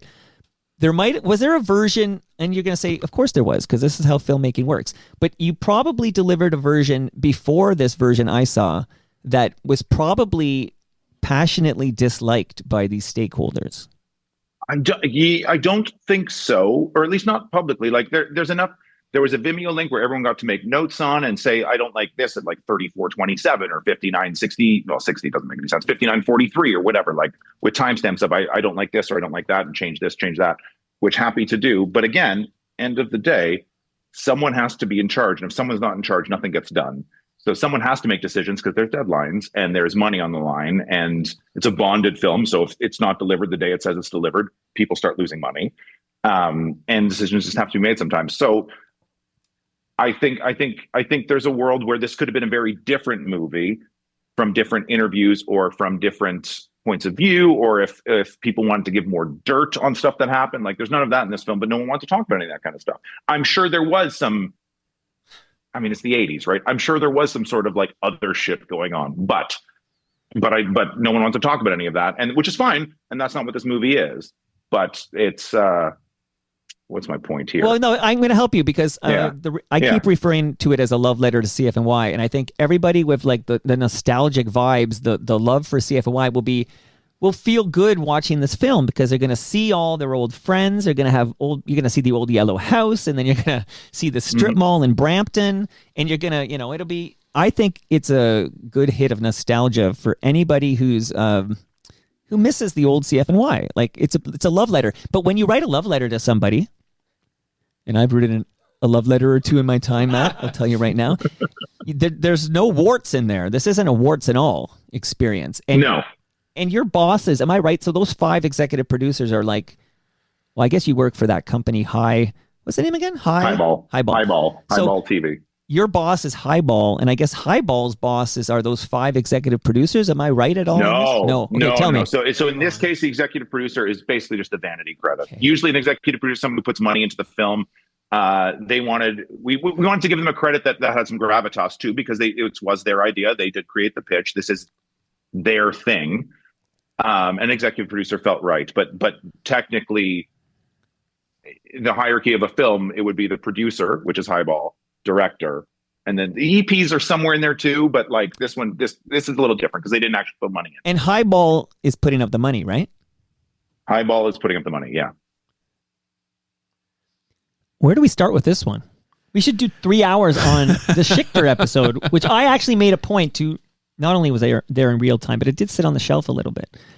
I had to re-listen to it before I dropped it. And then I decided I'm going to listen to it again because of an email I got, which I'll read in a minute. But I'm curious for your 2 thoughts on the Matt Schichter episode. And then I may extrapolate more on why I think there's something rotten in the state of Brampton.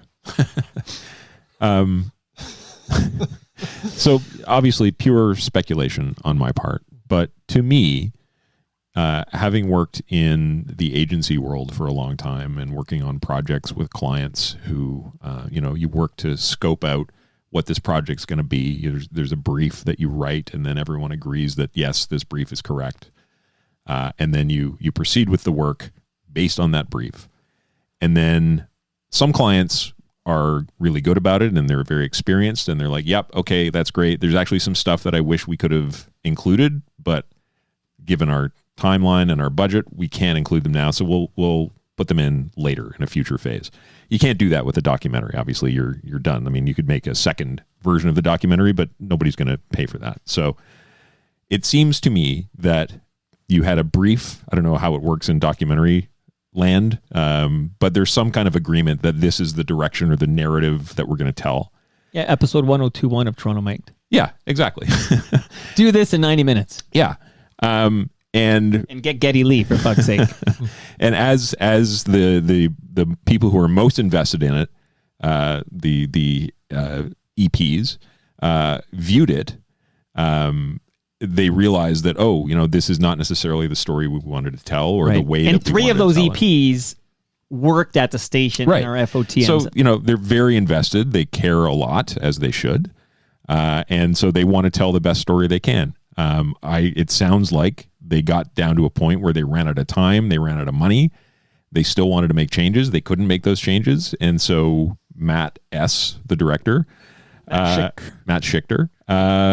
of caught the brunt of that, and because he was beholden to his schedule and his budget. The buck stops there. Yeah, right? He's the director of this film. At a certain point, as he said, we're done. We can't make any more changes. This picture has to go out. Cam, I value your opinion on all of this. I'll just say, and God, again, you're going to throw something at me because I feel like I'm going to lapse into calm speak here, but I actually did flinch. I look forward to seeing this documentary. I think Tuesday. One thing Tyler mentioned, I can't stop thinking of this documentary and the Much Music one in tandem. Two very different situations. No, but there's parallels. I think there's parallels in terms of there's IP, whether it's Much Music or CFNY Spirit of Radio, things people, certainly of our generation and a bit older, a bit younger, care, to say even deeply would be an understatement. Mm-hmm. I think, I speak for everyone in this room where these are formative entities, not just in our educations, music bands, in our lives in terms of personalities, 100%. Entertainment. And it's I don't know. I think I suggested this to you, Mike. I feel like once this all goes over and the documentary's out and whatnot, doing almost like is that a recon or a retcon? What's like the recap? Is it Not a retcon. A retcon is when you change the origin story or something, and you retcon in like a new origin. Or what's like a recap of recap? Like a postmortem? Postmortem, sure. Like I did with Gino Vanelli episode. I did it with Elvis. Yes. Using the Much Music doc and this one, why is it so fucking hard to make documentaries? Well, can I say two things about those two docs? Because I think I might be the only human on the planet who saw both. Yeah. I think that's a fair statement. On the planet Earth, probably, yeah. one person saw both the 299 Sure. and the whatever, well, at least the version Matt Schichter delivered. More on that in a minute. Yeah. But so Bell Media had to sign off on the 299 Queen Street West doc, and Chorus signed off on the CFNY doc. Yeah. Yeah. Which is, so that's one parallel. But the other one is both docs strike me as love letters. There's no warts. Like this is this is a happy-go-lucky, nostalgic romp. Both of them. I've seen them both.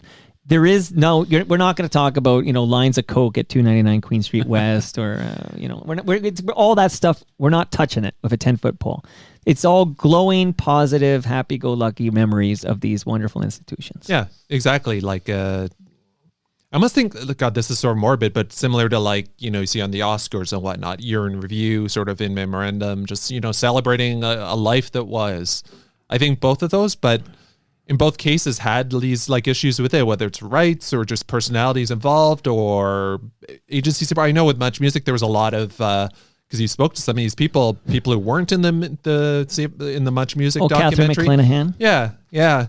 So again, I just think it's a part because people care so immensely deeply and have such a deep personal relationships with these things specifically that it's almost like no end product would ever meet would ever like satisfy everyone. Yeah, like Erica M was an executive producer of that 299 Queen Street West, right? Yeah, and these are also big topics too. Like Much Music isn't any one thing. CFNY is not any one thing. Right. So it's tough. I just hope everyone involved because it just sucks because I think there's no ill intent here. It's just classic, but perhaps a bit of creative differences. I don't know. And Tyler, I want to hear from you in a moment, but as I dive into this whole. So there is a 60-minute version of the CFNY documentary airing on TVO on Tuesday. I think on Monday they air it at Chorus Key, which I was not invited to, by the way. A viewing party. I'm surprised. I'm surprised I wasn't invited. Yeah. Because Scott Turner, Ivor Hamilton, and Alan Cross are award-winning podcasters. That's one day, but they're great friends of the podcast. And probably no one has spent more time talking about CFNY publicly than you. And yes, thank you. And also, as outlined with Matt Schichter, like the timing is interesting that episode 1021 drops, and then that summer they say we got to make a doc, and Matt Schichter gets the gig, and then he's filming by the end of that year. Like it all times. And Matt Schichter didn't hide the fact that I was like his greatest research point. Like if he's going to go take a train to talk to Geets Romo, he's going to listen to Geets Romo in the basement talking to Toronto Mike for 90 minutes. And it was like, God's gift to a filmmaker. Like it's all right there. You just have to prune it or whatever because he doesn't get 4 hours for his documentary. Didn't make the credits though. I didn't make the credits. But when you see the 60-minute version that I saw, you couldn't read those credits to save your life. I slowed it down to 0.25 and I could not read the credits. It's unbelievable if that's how it goes. But I'm here. There's a three-headed monster.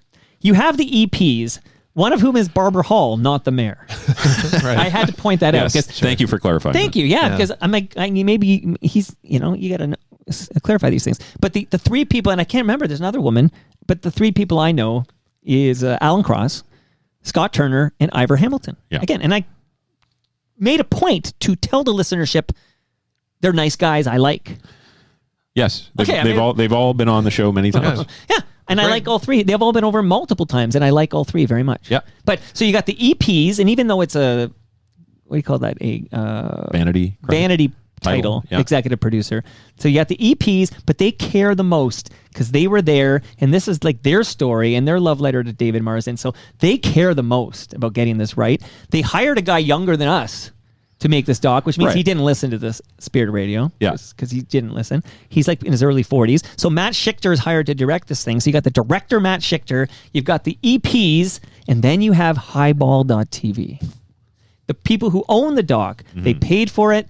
They own it.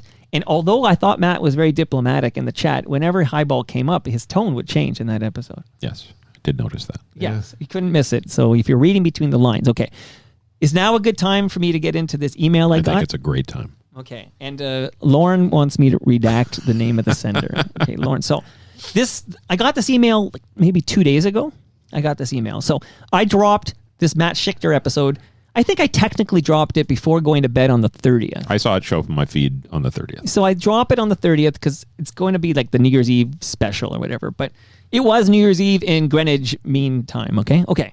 So this email drops in my inbox, and its subject line is unauthorized interview : CFNY documentary. So he's got my attention. Red flags. Because it says unauthorized interview.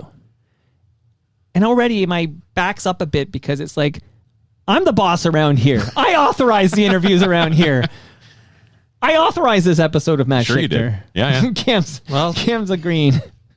Okay, I'll read on now. It'll make more sense. Okay, so my name is name redacted. That's a weird name, right? Yeah. Who put that on a birth certificate? Okay, my name is name redacted. I am one of the principals at Highball TV and the producer of CFNY, the Spirit of Radio.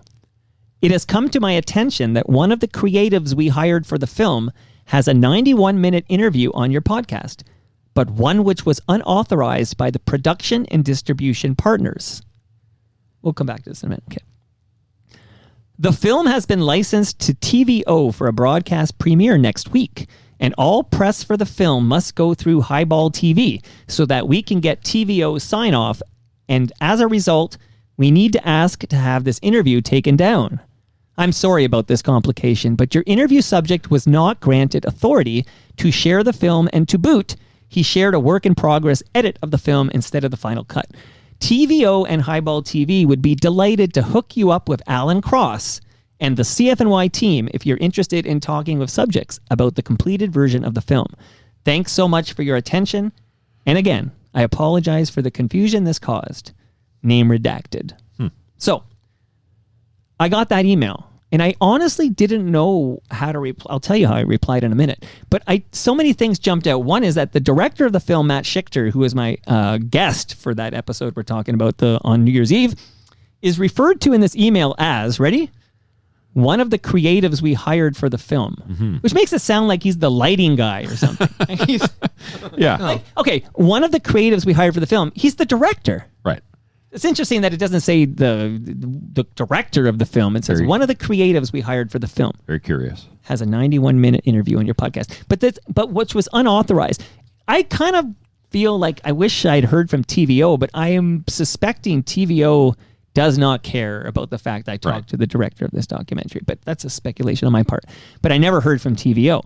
But this whole idea that Highball TV has to approve, like I talked to the director of the film. Right. So this idea that somehow I can't talk to on my fiercely independent podcast, I can't speak to the director of this film for 91 minutes because he was not authorized to talk about the movie that will say at the end when we watch it on Tuesday, it's going to say directed by Matt Schichter. What are your thoughts on this, Cam Gordon? I'll just say, I don't think I have enough information to really have an opinion that, I don't know anything about, contract statuses, ownership, So in terms of offering a judgment on this, I don't know. I mean, I'm not privy to how this will admit works. It's not my problem. If there's a problem between the director and Highball TV, right?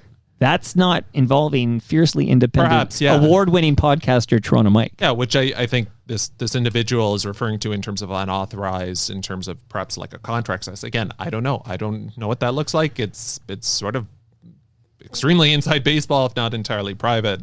So I don't know. Again, I just hope this all resolves itself. I just think. But what happened here? Yeah, I don't know. Matt Schichter, not only he shared. He's excited to be an FOTM, Matt Schichter. He was a great convo. Yeah, and he's been sharing it on a social. He shared it on LinkedIn. He shared it on Instagram. He wants people to hear his debut on Toronto Mic'd. And I was careful. I know it's going to be heard by people I respect and care about. I know it's going to be heard by Scott Turner, for example, who I think is an absolute sweetheart. He was episode 102 of Toronto Mike, by the way. And Ivor Hamilton, who I spent some time with recently, and he's a great guy. And Alan Cross, who always answers my emails, and he's a great guy. So a few quick fun facts on this, and then we'll obviously get your final thoughts and move on, because it's been a very long episode. But I asked the EPs if I could see the version that will air on TVO. I knew it would be a 60-minute edit, and I was told it was not done yet. But I did receive the 60-minute version delivered to Highball by Matt Schichter, and I think he timestamped it as February 2025. So that's what I watched. But I was very clear in the episode that I don't know what's going to air on TVO because I didn't get a copy of it, and I do look forward to watching this episode. But I will reiterate that I'm glad this doc exists and that David Marsden gets his flowers while he's still with us. I love that man, and he's a great guest, and he's an important figure in all this. And it's just something stinky. The interesting thing Matt said is that when TIFF rejected it in 2024, he did get this documentary, his 90-minute version, into film festivals that are rather, they're not TIFF or Cannes, but they're big ones, right? And he was told, this can't air publicly. So I caught wind from a few sources that it was unwatchable and needed external editors to fix it. So the next domino to fall in all this is when I watch the TVO version, and I can say what is different between that version and the 60-minute version that was delivered to Highball TV by Matt Schichter in February 2025. Feels like we've been talking about the existence of this documentary for like 4 years. Yeah, that sounds about right. A very long time. And yeah, like obviously the story will continue because we'll see what gets aired. Have you consulted legal counsel for what? Well, just like obviously the removal request. Yeah, like you can't tell me to remove an episode. No, I know that. And I'm not suggesting you should. I just wonder, like, and I agree with you. It's not your problem. It's between Matt Schichter and Highball TV, right? And you play no part in that. I think I'm collateral damage in this battle. Yeah, I agree with that. Yeah, no, I guess, no reason for you to talk to Lauren Hahn. I haven't. I mean, okay, I'll also tell you how I replied to that. I replied and said, Happy New Year. Yeah, because I don't, no, Happy New Year. I might love that guy. Yeah. I don't know him at all. This redacted name. Please. Happy New Year. Are you able to jump on a quick call? So I wanted a voice to voice right away to find out, like, just talk it out, because explain where I'm coming from and why I'm not removing it, and see if he wants to come on Toronto Mike to tell his side or whatever. Of course. And he said, I'm traveling right now and I'm Wi-Fi only, so I don't have data. And then I replied to that and I said, how about WhatsApp or Zoom? No reply. Interesting. And that's over 24 hours ago. So okay. I tried to you've done your part. Chat him up and he disappeared on me. Yeah. I mean, I just like looking at Cam because he's got this smirk on his face or whatever. I don't have I mean, we'll see what happens with this. I don't know. Well, It's again, most people have no idea there's behind the scenes drama here because no one really gives a fuck. This is the most drama that is surrounded a TVO documentary. Well, Matt thinks it's pretty good marketing, like giving people's attention. So, it's a lot of promotion. Like, and I was thinking about the fact that promo for this film needs to go through whatever, and then I surveyed the world for promo for this film. There's no promo for this film. Yeah. There's no. I mean, chorus stations are doing whole win tickets to see it at Chorus Key on Monday, which is cool. I wish I was invited. I would happily be there. It was interesting to learn that the director was not invited either. But I wanted to go to that thing. But that'd be rad if I could get invited to that. But I'm not invited yet. But there's I don't see promotion for the film outside of Chorus. No. Okay. Remarkable. Well, what a way to end the quarter. And one last thing, and then we're going to burn through Forgotten CanCon here. Are we? But I did have on this show, not this last quarter, but Katie Lohr. Do you know the name Katie Lohr? Of course. Yes.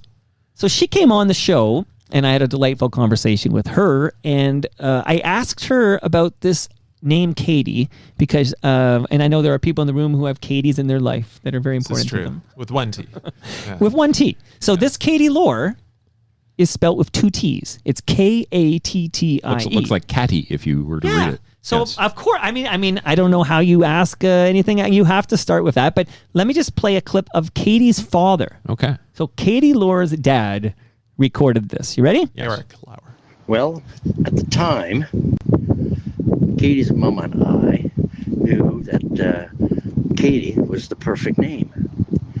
But we also knew we wanted Katie to be something special and talked about and maybe listened to. And so we added an extra T in Katie so that people would ask about it. And man, it's taken like close to 33 years for somebody to actually ask about it. Interesting. Don't even ask about the legend of her middle name. Wow. So if you heard that, okay, so Is he on a walk Katie's with Ben Rayner? Yeah, I know. 33 years of life. And apparently this is the first time the dad was asked why there's an extra T in that. And it was yours truly, so I just want to throw it in there. Asking the hard questions. Didn't know where else to stick it. Okay. Gentlemen, that was amazing. Wow. Are you ready for next? Here we go. More.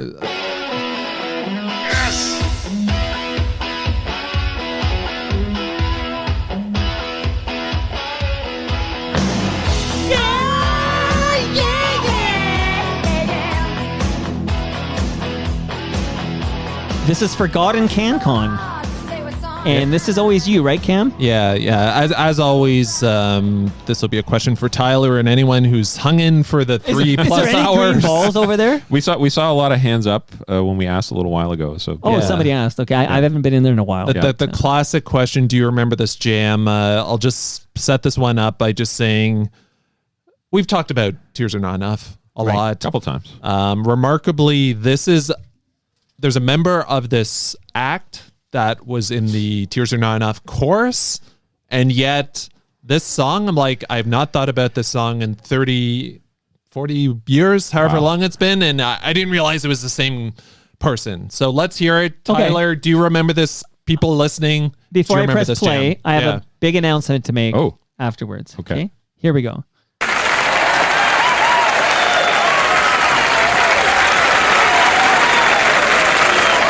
Like a TMI.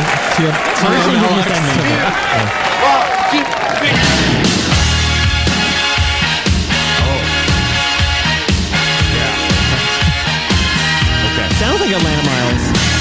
I definitely know this.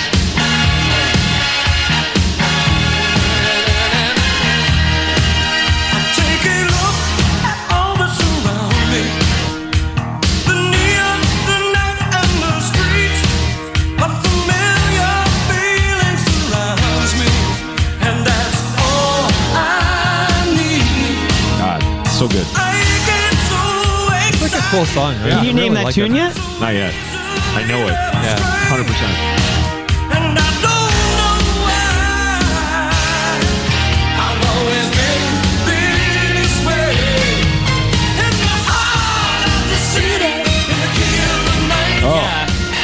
See, I recognize this part. The heart of the city keeps this heart beating.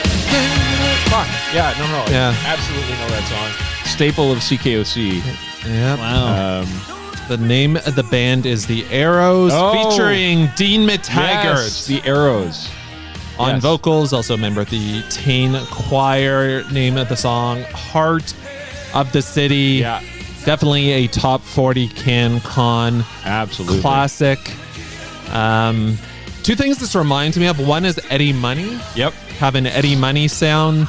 The second, I feel like there might be a wrestling fan or two.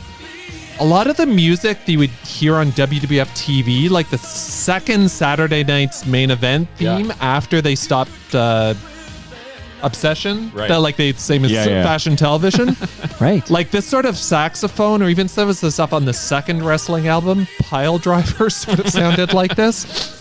A really fun jam, great energy, so unbelievably 80s on the production. Oh my God. here. The Arrows. Yeah. Yeah, so we'll just like run through a few Arrows fun facts here. Their first album was a 4-song EP called Misunderstood, recorded with Daniel Lanois. Okay. I guess Grant Grant Avenue Avenues, Studios. yeah, and released on El Macombo Records. Hey now. See Toronto Mike performing that venue. Get your tickets now. This May. Before they sell out. So this jam is from their second album, 1985's The Lines Are Open. speak of like feel like that's a real radio jam. Get your requests in. Right.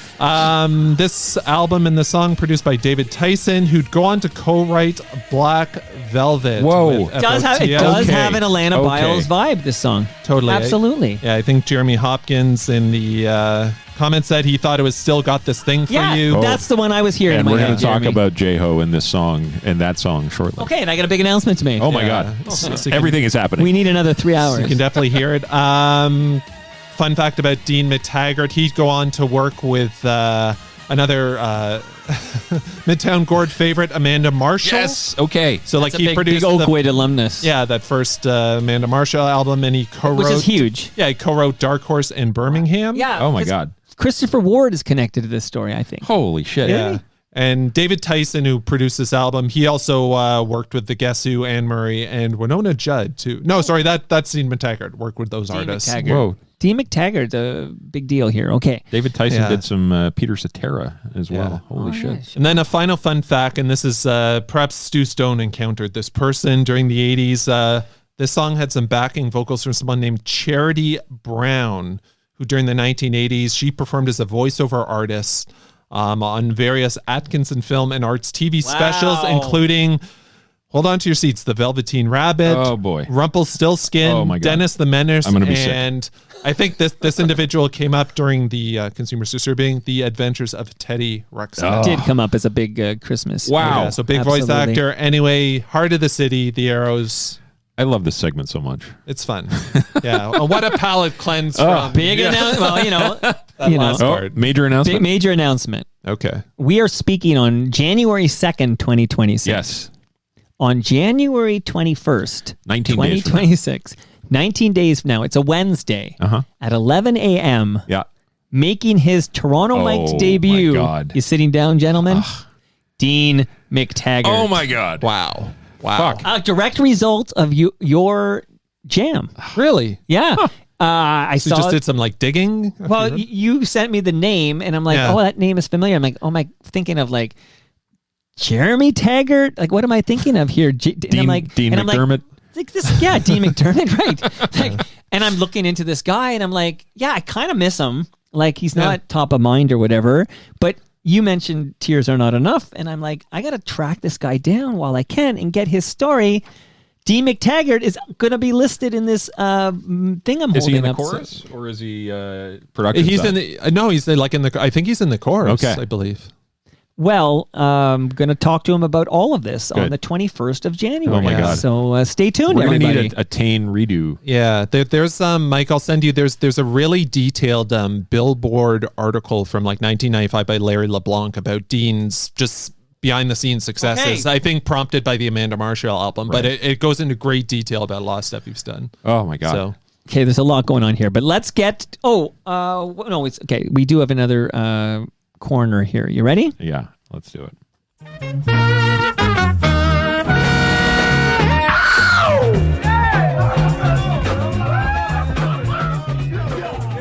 Lexicon Corner. Welcome to it, and we have a very special thing here. Lexicon Redo. Lexicon. What's happening, Sloan? What is happening? Lexicon Redo. Lexicon Redo. It's a Lexicon Redo. Did you make this? I did. Yeah, that's his pipes, man. Yeah, that's fun. Get a little echo, a little reverb. Yeah. Yeah. It's big time, man. So the Lexicon Corner, typically we look at some phrases, some key utterings that happen repeatedly on the Toronto Mic'd podcast. Fuck boot sauce. Fuck boot sauce would be a great one to put in the lexicon if it's not there already. I need to go back and actually like create an Right. actual lexicon so we can keep track of this stuff. Absolutely.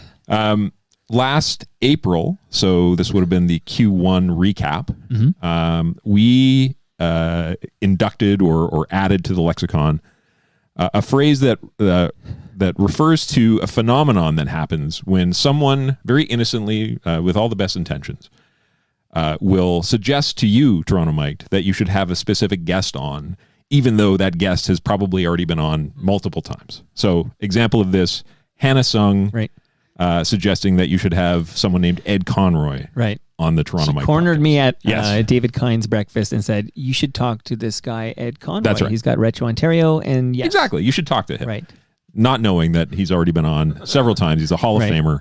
Like when this guy said from Highball TV, this unnamed person, I don't know the gender, This is a said, case in point. I can hook you up with Alan Cross. Yes. And I'm thinking, I can hook myself up with Alan Cross. Yes. So of course, we gave that a name back then, and we called it a level 1 convo. Yeah, I never stuck. Yeah. Just too wordy. I always forget that term. Too abstract. Yeah. It's a little pretentious. A little pretentious. Two level. Pretentious. 2 level 1. So we need a redo, which is what prompted that little stinger. Right. So let's talk about it. I have a couple of potential alts. I haven't landed on anything. Well, I do We'll do like a naming it 45-minute live brainstorm. Let's get the whiteboard out. Yeah. I like naming it after the origin, like naming it after Hannah. Yeah, I like that. Is that a Hannah? It could be a Hannah. That works. Sure. Yeah. Yeah. That's a palindrome. Yeah. Right? Maybe this is a Lawson, an a auto. Hannah. Yeah. Yeah. Okay, so this is something to be workshopped? Something to be workshopped, something to be reconsidered. I had a couple of alts. I had archive blindness. I have Elvis blind. That feels like an Elvis thing, not to know who's that's right, been on exactly. the show or whatever. Perhaps it's the Bundella effect. A play on the Mandela effect, misremembering. So Sorry, again, Bundella? Because that's Boone. Okay, I was going to say who's Boone. After right. Bob Boone. Yeah. Anyway, after Debbie Boone. Those are not the Pat winners Boone. either. Pat Boone's still alive. Pat Boone. Is Pat Boone still alive? Yeah, I believe so. He's in a metal mood. Shout out to Midtown Guard. Forever. Anyway, I just wanted to put that. If anyone has a suggestion, by all means, hit us up at FOTMcast. Okay, let's take a moment. Just take a deep breath. At gmail.com. Okay, let's take a deep breath. Yes. So we have now been. Remember, we said let's only do 15 episodes to get this. I was thinking this should be 2.5 hours tops. Yeah. Like 2 hours. We're gonna hit 3.5. I got Rewinder down to 2 hours because I put an effort into it. I said let's get this down to 2.5 hours. Yeah. We're at 3:18. Yeah, we're gonna go longer than 3.5. So glad we started at 10. How do we fix this for next time? I don't think we can. Yes, we can. I think we talked too much about shows that weren't in the 15. We did. Because we would do 2-3 minutes on a show that's not in the 15. Well, I'll be honest. I thought we were just talking about 15. I don't know why we started running to. Because it was you fun, have no but- involvement with the production of the show. You're just a talking head, a handsome guy. I think maybe we just keep it to the 15 and we don't even mention the others. Okay, I do want to mention the live streamers. You kind of got us an update, but Andrew Ward has joined us and says Ben Rayner can disarm anyone when he wants to. It's true. He says, so he's asking about the CFNY doc because famously on Toronto Mike, Danny Elwell came over, lovely woman, and Danny Elwell, she talked about resigning on the air at CFNY. She quit on the air. Right. It was right. kind of exciting, and I had the audio and I played it, and she talked about it. Andrew's asking if that's in the doc, and I'm here to say, because I've now seen the 90-minute and the 60-minute, and that's in neither version. That was simply too late. Like that happens post Marsden, and there's not much post Marsden in this documentary. So it's really focused on the Spirit Radio. So you will not, just to answer your question, you will not hear about Danny quitting on the air, although that would be a great story. It would. There's some interesting stuff left out. Like Bookie is not mentioned once, and because I guess he comes too late. Yeah. No Bookie there. Okay. No Bookie. And I found it jarring. I said this to Matt Schichter, but I found it jarring how they handle the Martin Streak stuff because there's a bunch of Martin was great. He was the music. He loved it. What a fantastic broadcaster. People really gravitated towards him. And then there's a black screen, and it says, and I actually reread it because I used to think it said something else, but it actually just says, in 2009, the station parted way with Martin Streak, and 2 months later, he passed away. We miss him, or something to that effect. But treatment. Again, not to sound incensed, that was well after the time in the film. Though, so No, I know. It's a tricky one. It's just interesting to bring him up. Like, what a likable, charismatic guy doing this, that, the road shows, whatever. And then the screen to say, oh, he died in 2009. It doesn't say he took his own life. It just says he passed away. But I feel like we had just even like a 30 seconds of Brother Bill tearing up talking about his friend passing away. Yeah. Just something like a human that's already on the pod, like Brother Bill, because I know he did do some wonderful things, said some wonderful things about Streak. I just found it jarring to have the screen come on and say, oh, by the way, in 2000, it's like Poochie returning to his planet. Indeed. I just found it jarring, but maybe I'm too close to the subject matter. Hey, so Moose Grumpy's still with us, not just alive, but on the live stream, and Jeremy Hopkins still here, and of course you mentioned that, and Leslie's still here. She says she walked the dog. She's complaining about buffering on the live stream. That's an Ian Service thing. And she'll have to go back and listen to Ben Rayner onwards. So that's like 3 hours, Leslie. So brace yourself here. So are you ready for the next corner? Or any more lexicon? So before we move on, there's a couple of things. So you alluded to it earlier, sound-alikes. So you mentioned that the last guest, Matt Schichter, sounds like a little Mike like Epple. Mike Epple. So I found so. I pulled a couple of back-to-back clips. Okay. Let's hear that. That's exciting. Long story. So essentially, but I'll try and do it quickly. So mid-pandemic, I was making movies, and I realized that because everything was over Zoom, unless you're on set, all the prep was done over Zoom. So it's like, oh, I could live anywhere, and Toronto's getting expensive, and there's a bunch of other stuff and whatever. A bunch of things happen. When you play, as I expect you would, the initial sound of the initial sign-on of 680 News. So there you go. There's. I don't know if I hear it. Yeah. So I heard it because It's I like had a 90 minutes. timbre I had or 91, something? apparently 91 minutes. That's Yeah. what in the email. It doesn't say Longer than the CFNY doc.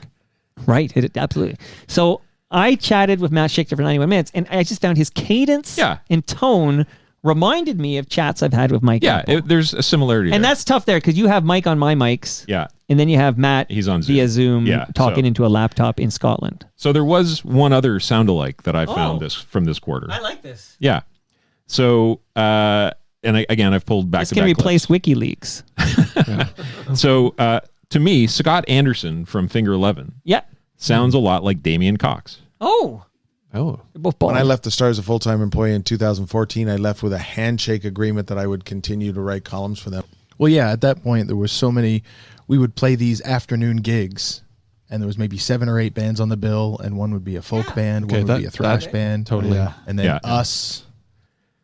Interesting. There I you like go. this sound alike. Good- Yeah. good ears. Who did you say sounded like Cam Gordon? That was Devin. Mac? Oh, Devin Devin. from Oh. Altered by Mom. They also said they were Oh, going to be at God. TMLX Okay. 21. Not there. But now I'm wondering, maybe these people were there and I didn't see them there. Like so many people I've I did were not there. see the Altered They by were Mom there. crew. The They Altered by were, Mom crew. but to their credit, they were at TMLX at Great Lakes. They in the came summer. for the snowman. Anyway, sound-alikes. That's. I like it. Yeah. That can replace WikiLeaks because there's no WikiLeaks today. But Gone. you ready Yeah. for I did make several updates, but we don't have time. We don't have time. We'll talk about it off mic.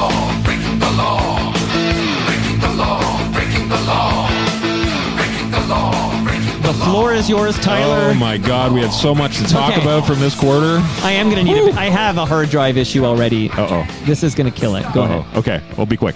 Once again, as always, if you hear anything that sounds awry, off, if you will, please email us at FOTMcast@gmail.com. Is that a real address? It is. Has it ever in the history of its existence received an email? Yes. Whoa! Yeah. Is that from Cam? It's received testing if received it a couple of Google Welcome to security Gmail. alerts. Right. Okay. Captchas. Yeah. But it is active. Please email it if you hear Yeah, anything. that's exciting. I didn't even know that. Yeah. There could be a very high value prize coming your way if Oh my we God. use one of your fact checks. All right, let's get into Is it. Gary Tobbs' book? Yeah, we could give that away. Apparently it's sold out everywhere. Really? And I have an unopened copy, and I'm wondering what that could get me on the open market. Several dollars. All right. In the episode with the Trues, Mike referred to the AI music creation app Suno as Sonos.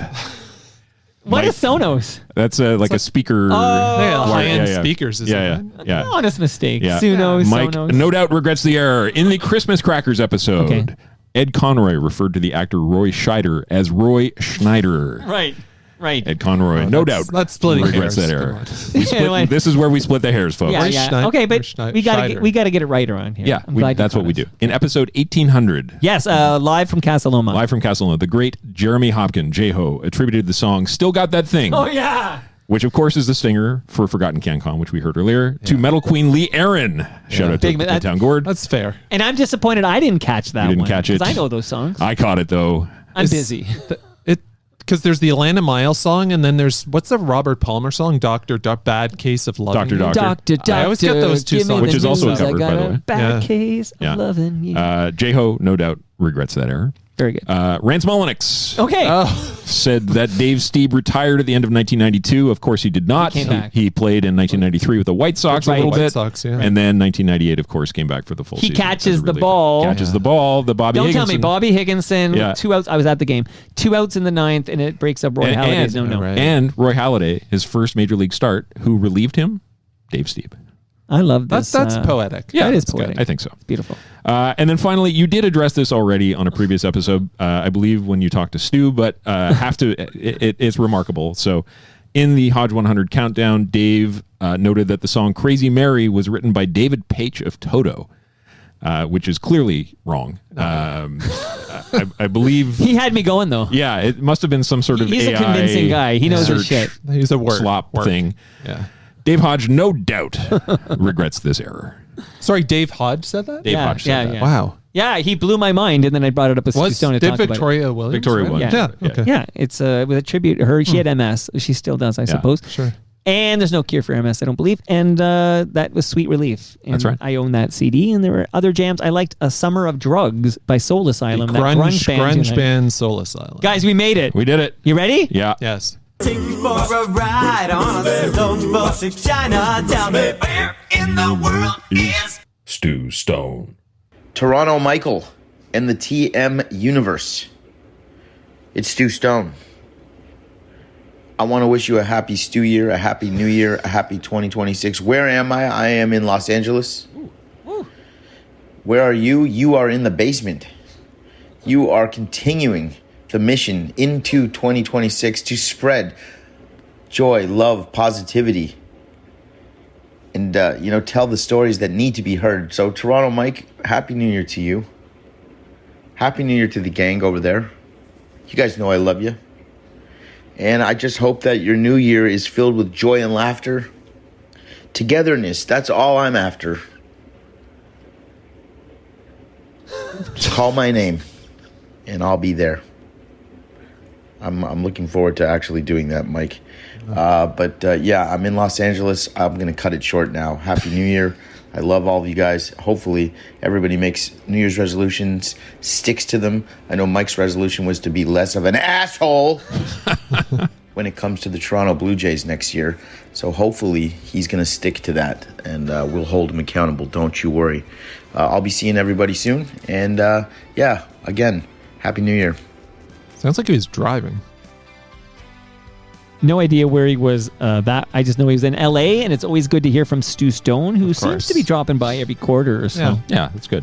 So he'll be back. But I want to make sure I am clear for the 2 people left listening that this episode was only possible because of you 2 fine gentlemen. Can't believe you just spent 3.5 hours with me. And Tyler, the amount of work you put into this episode, not only do you have to listen almost every episode, except poor Oren Weisfeld. Is that the only episode you missed? I missed probably half a dozen.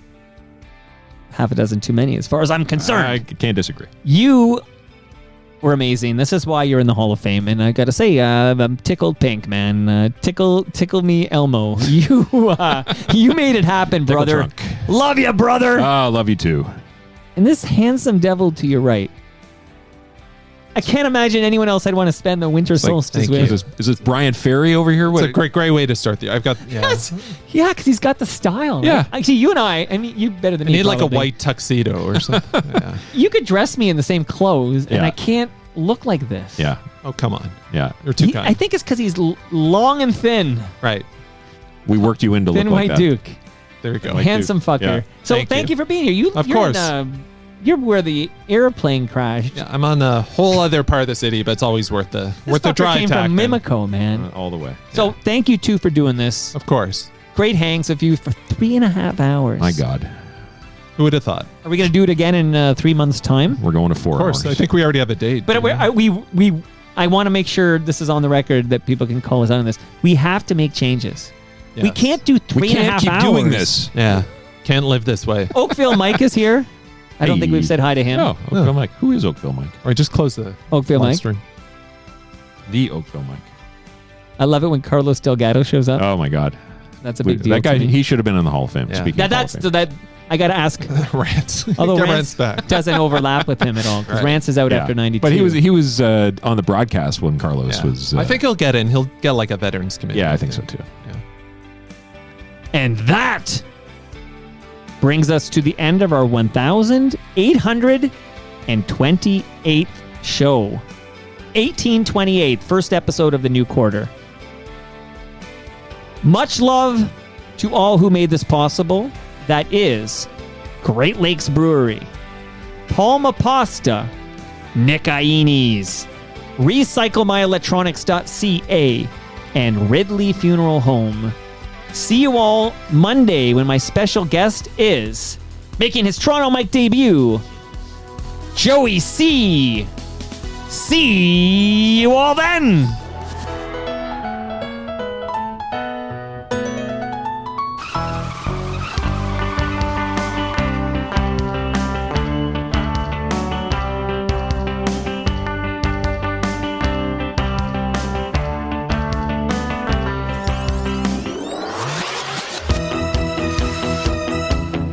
That's my favorite part, by the way.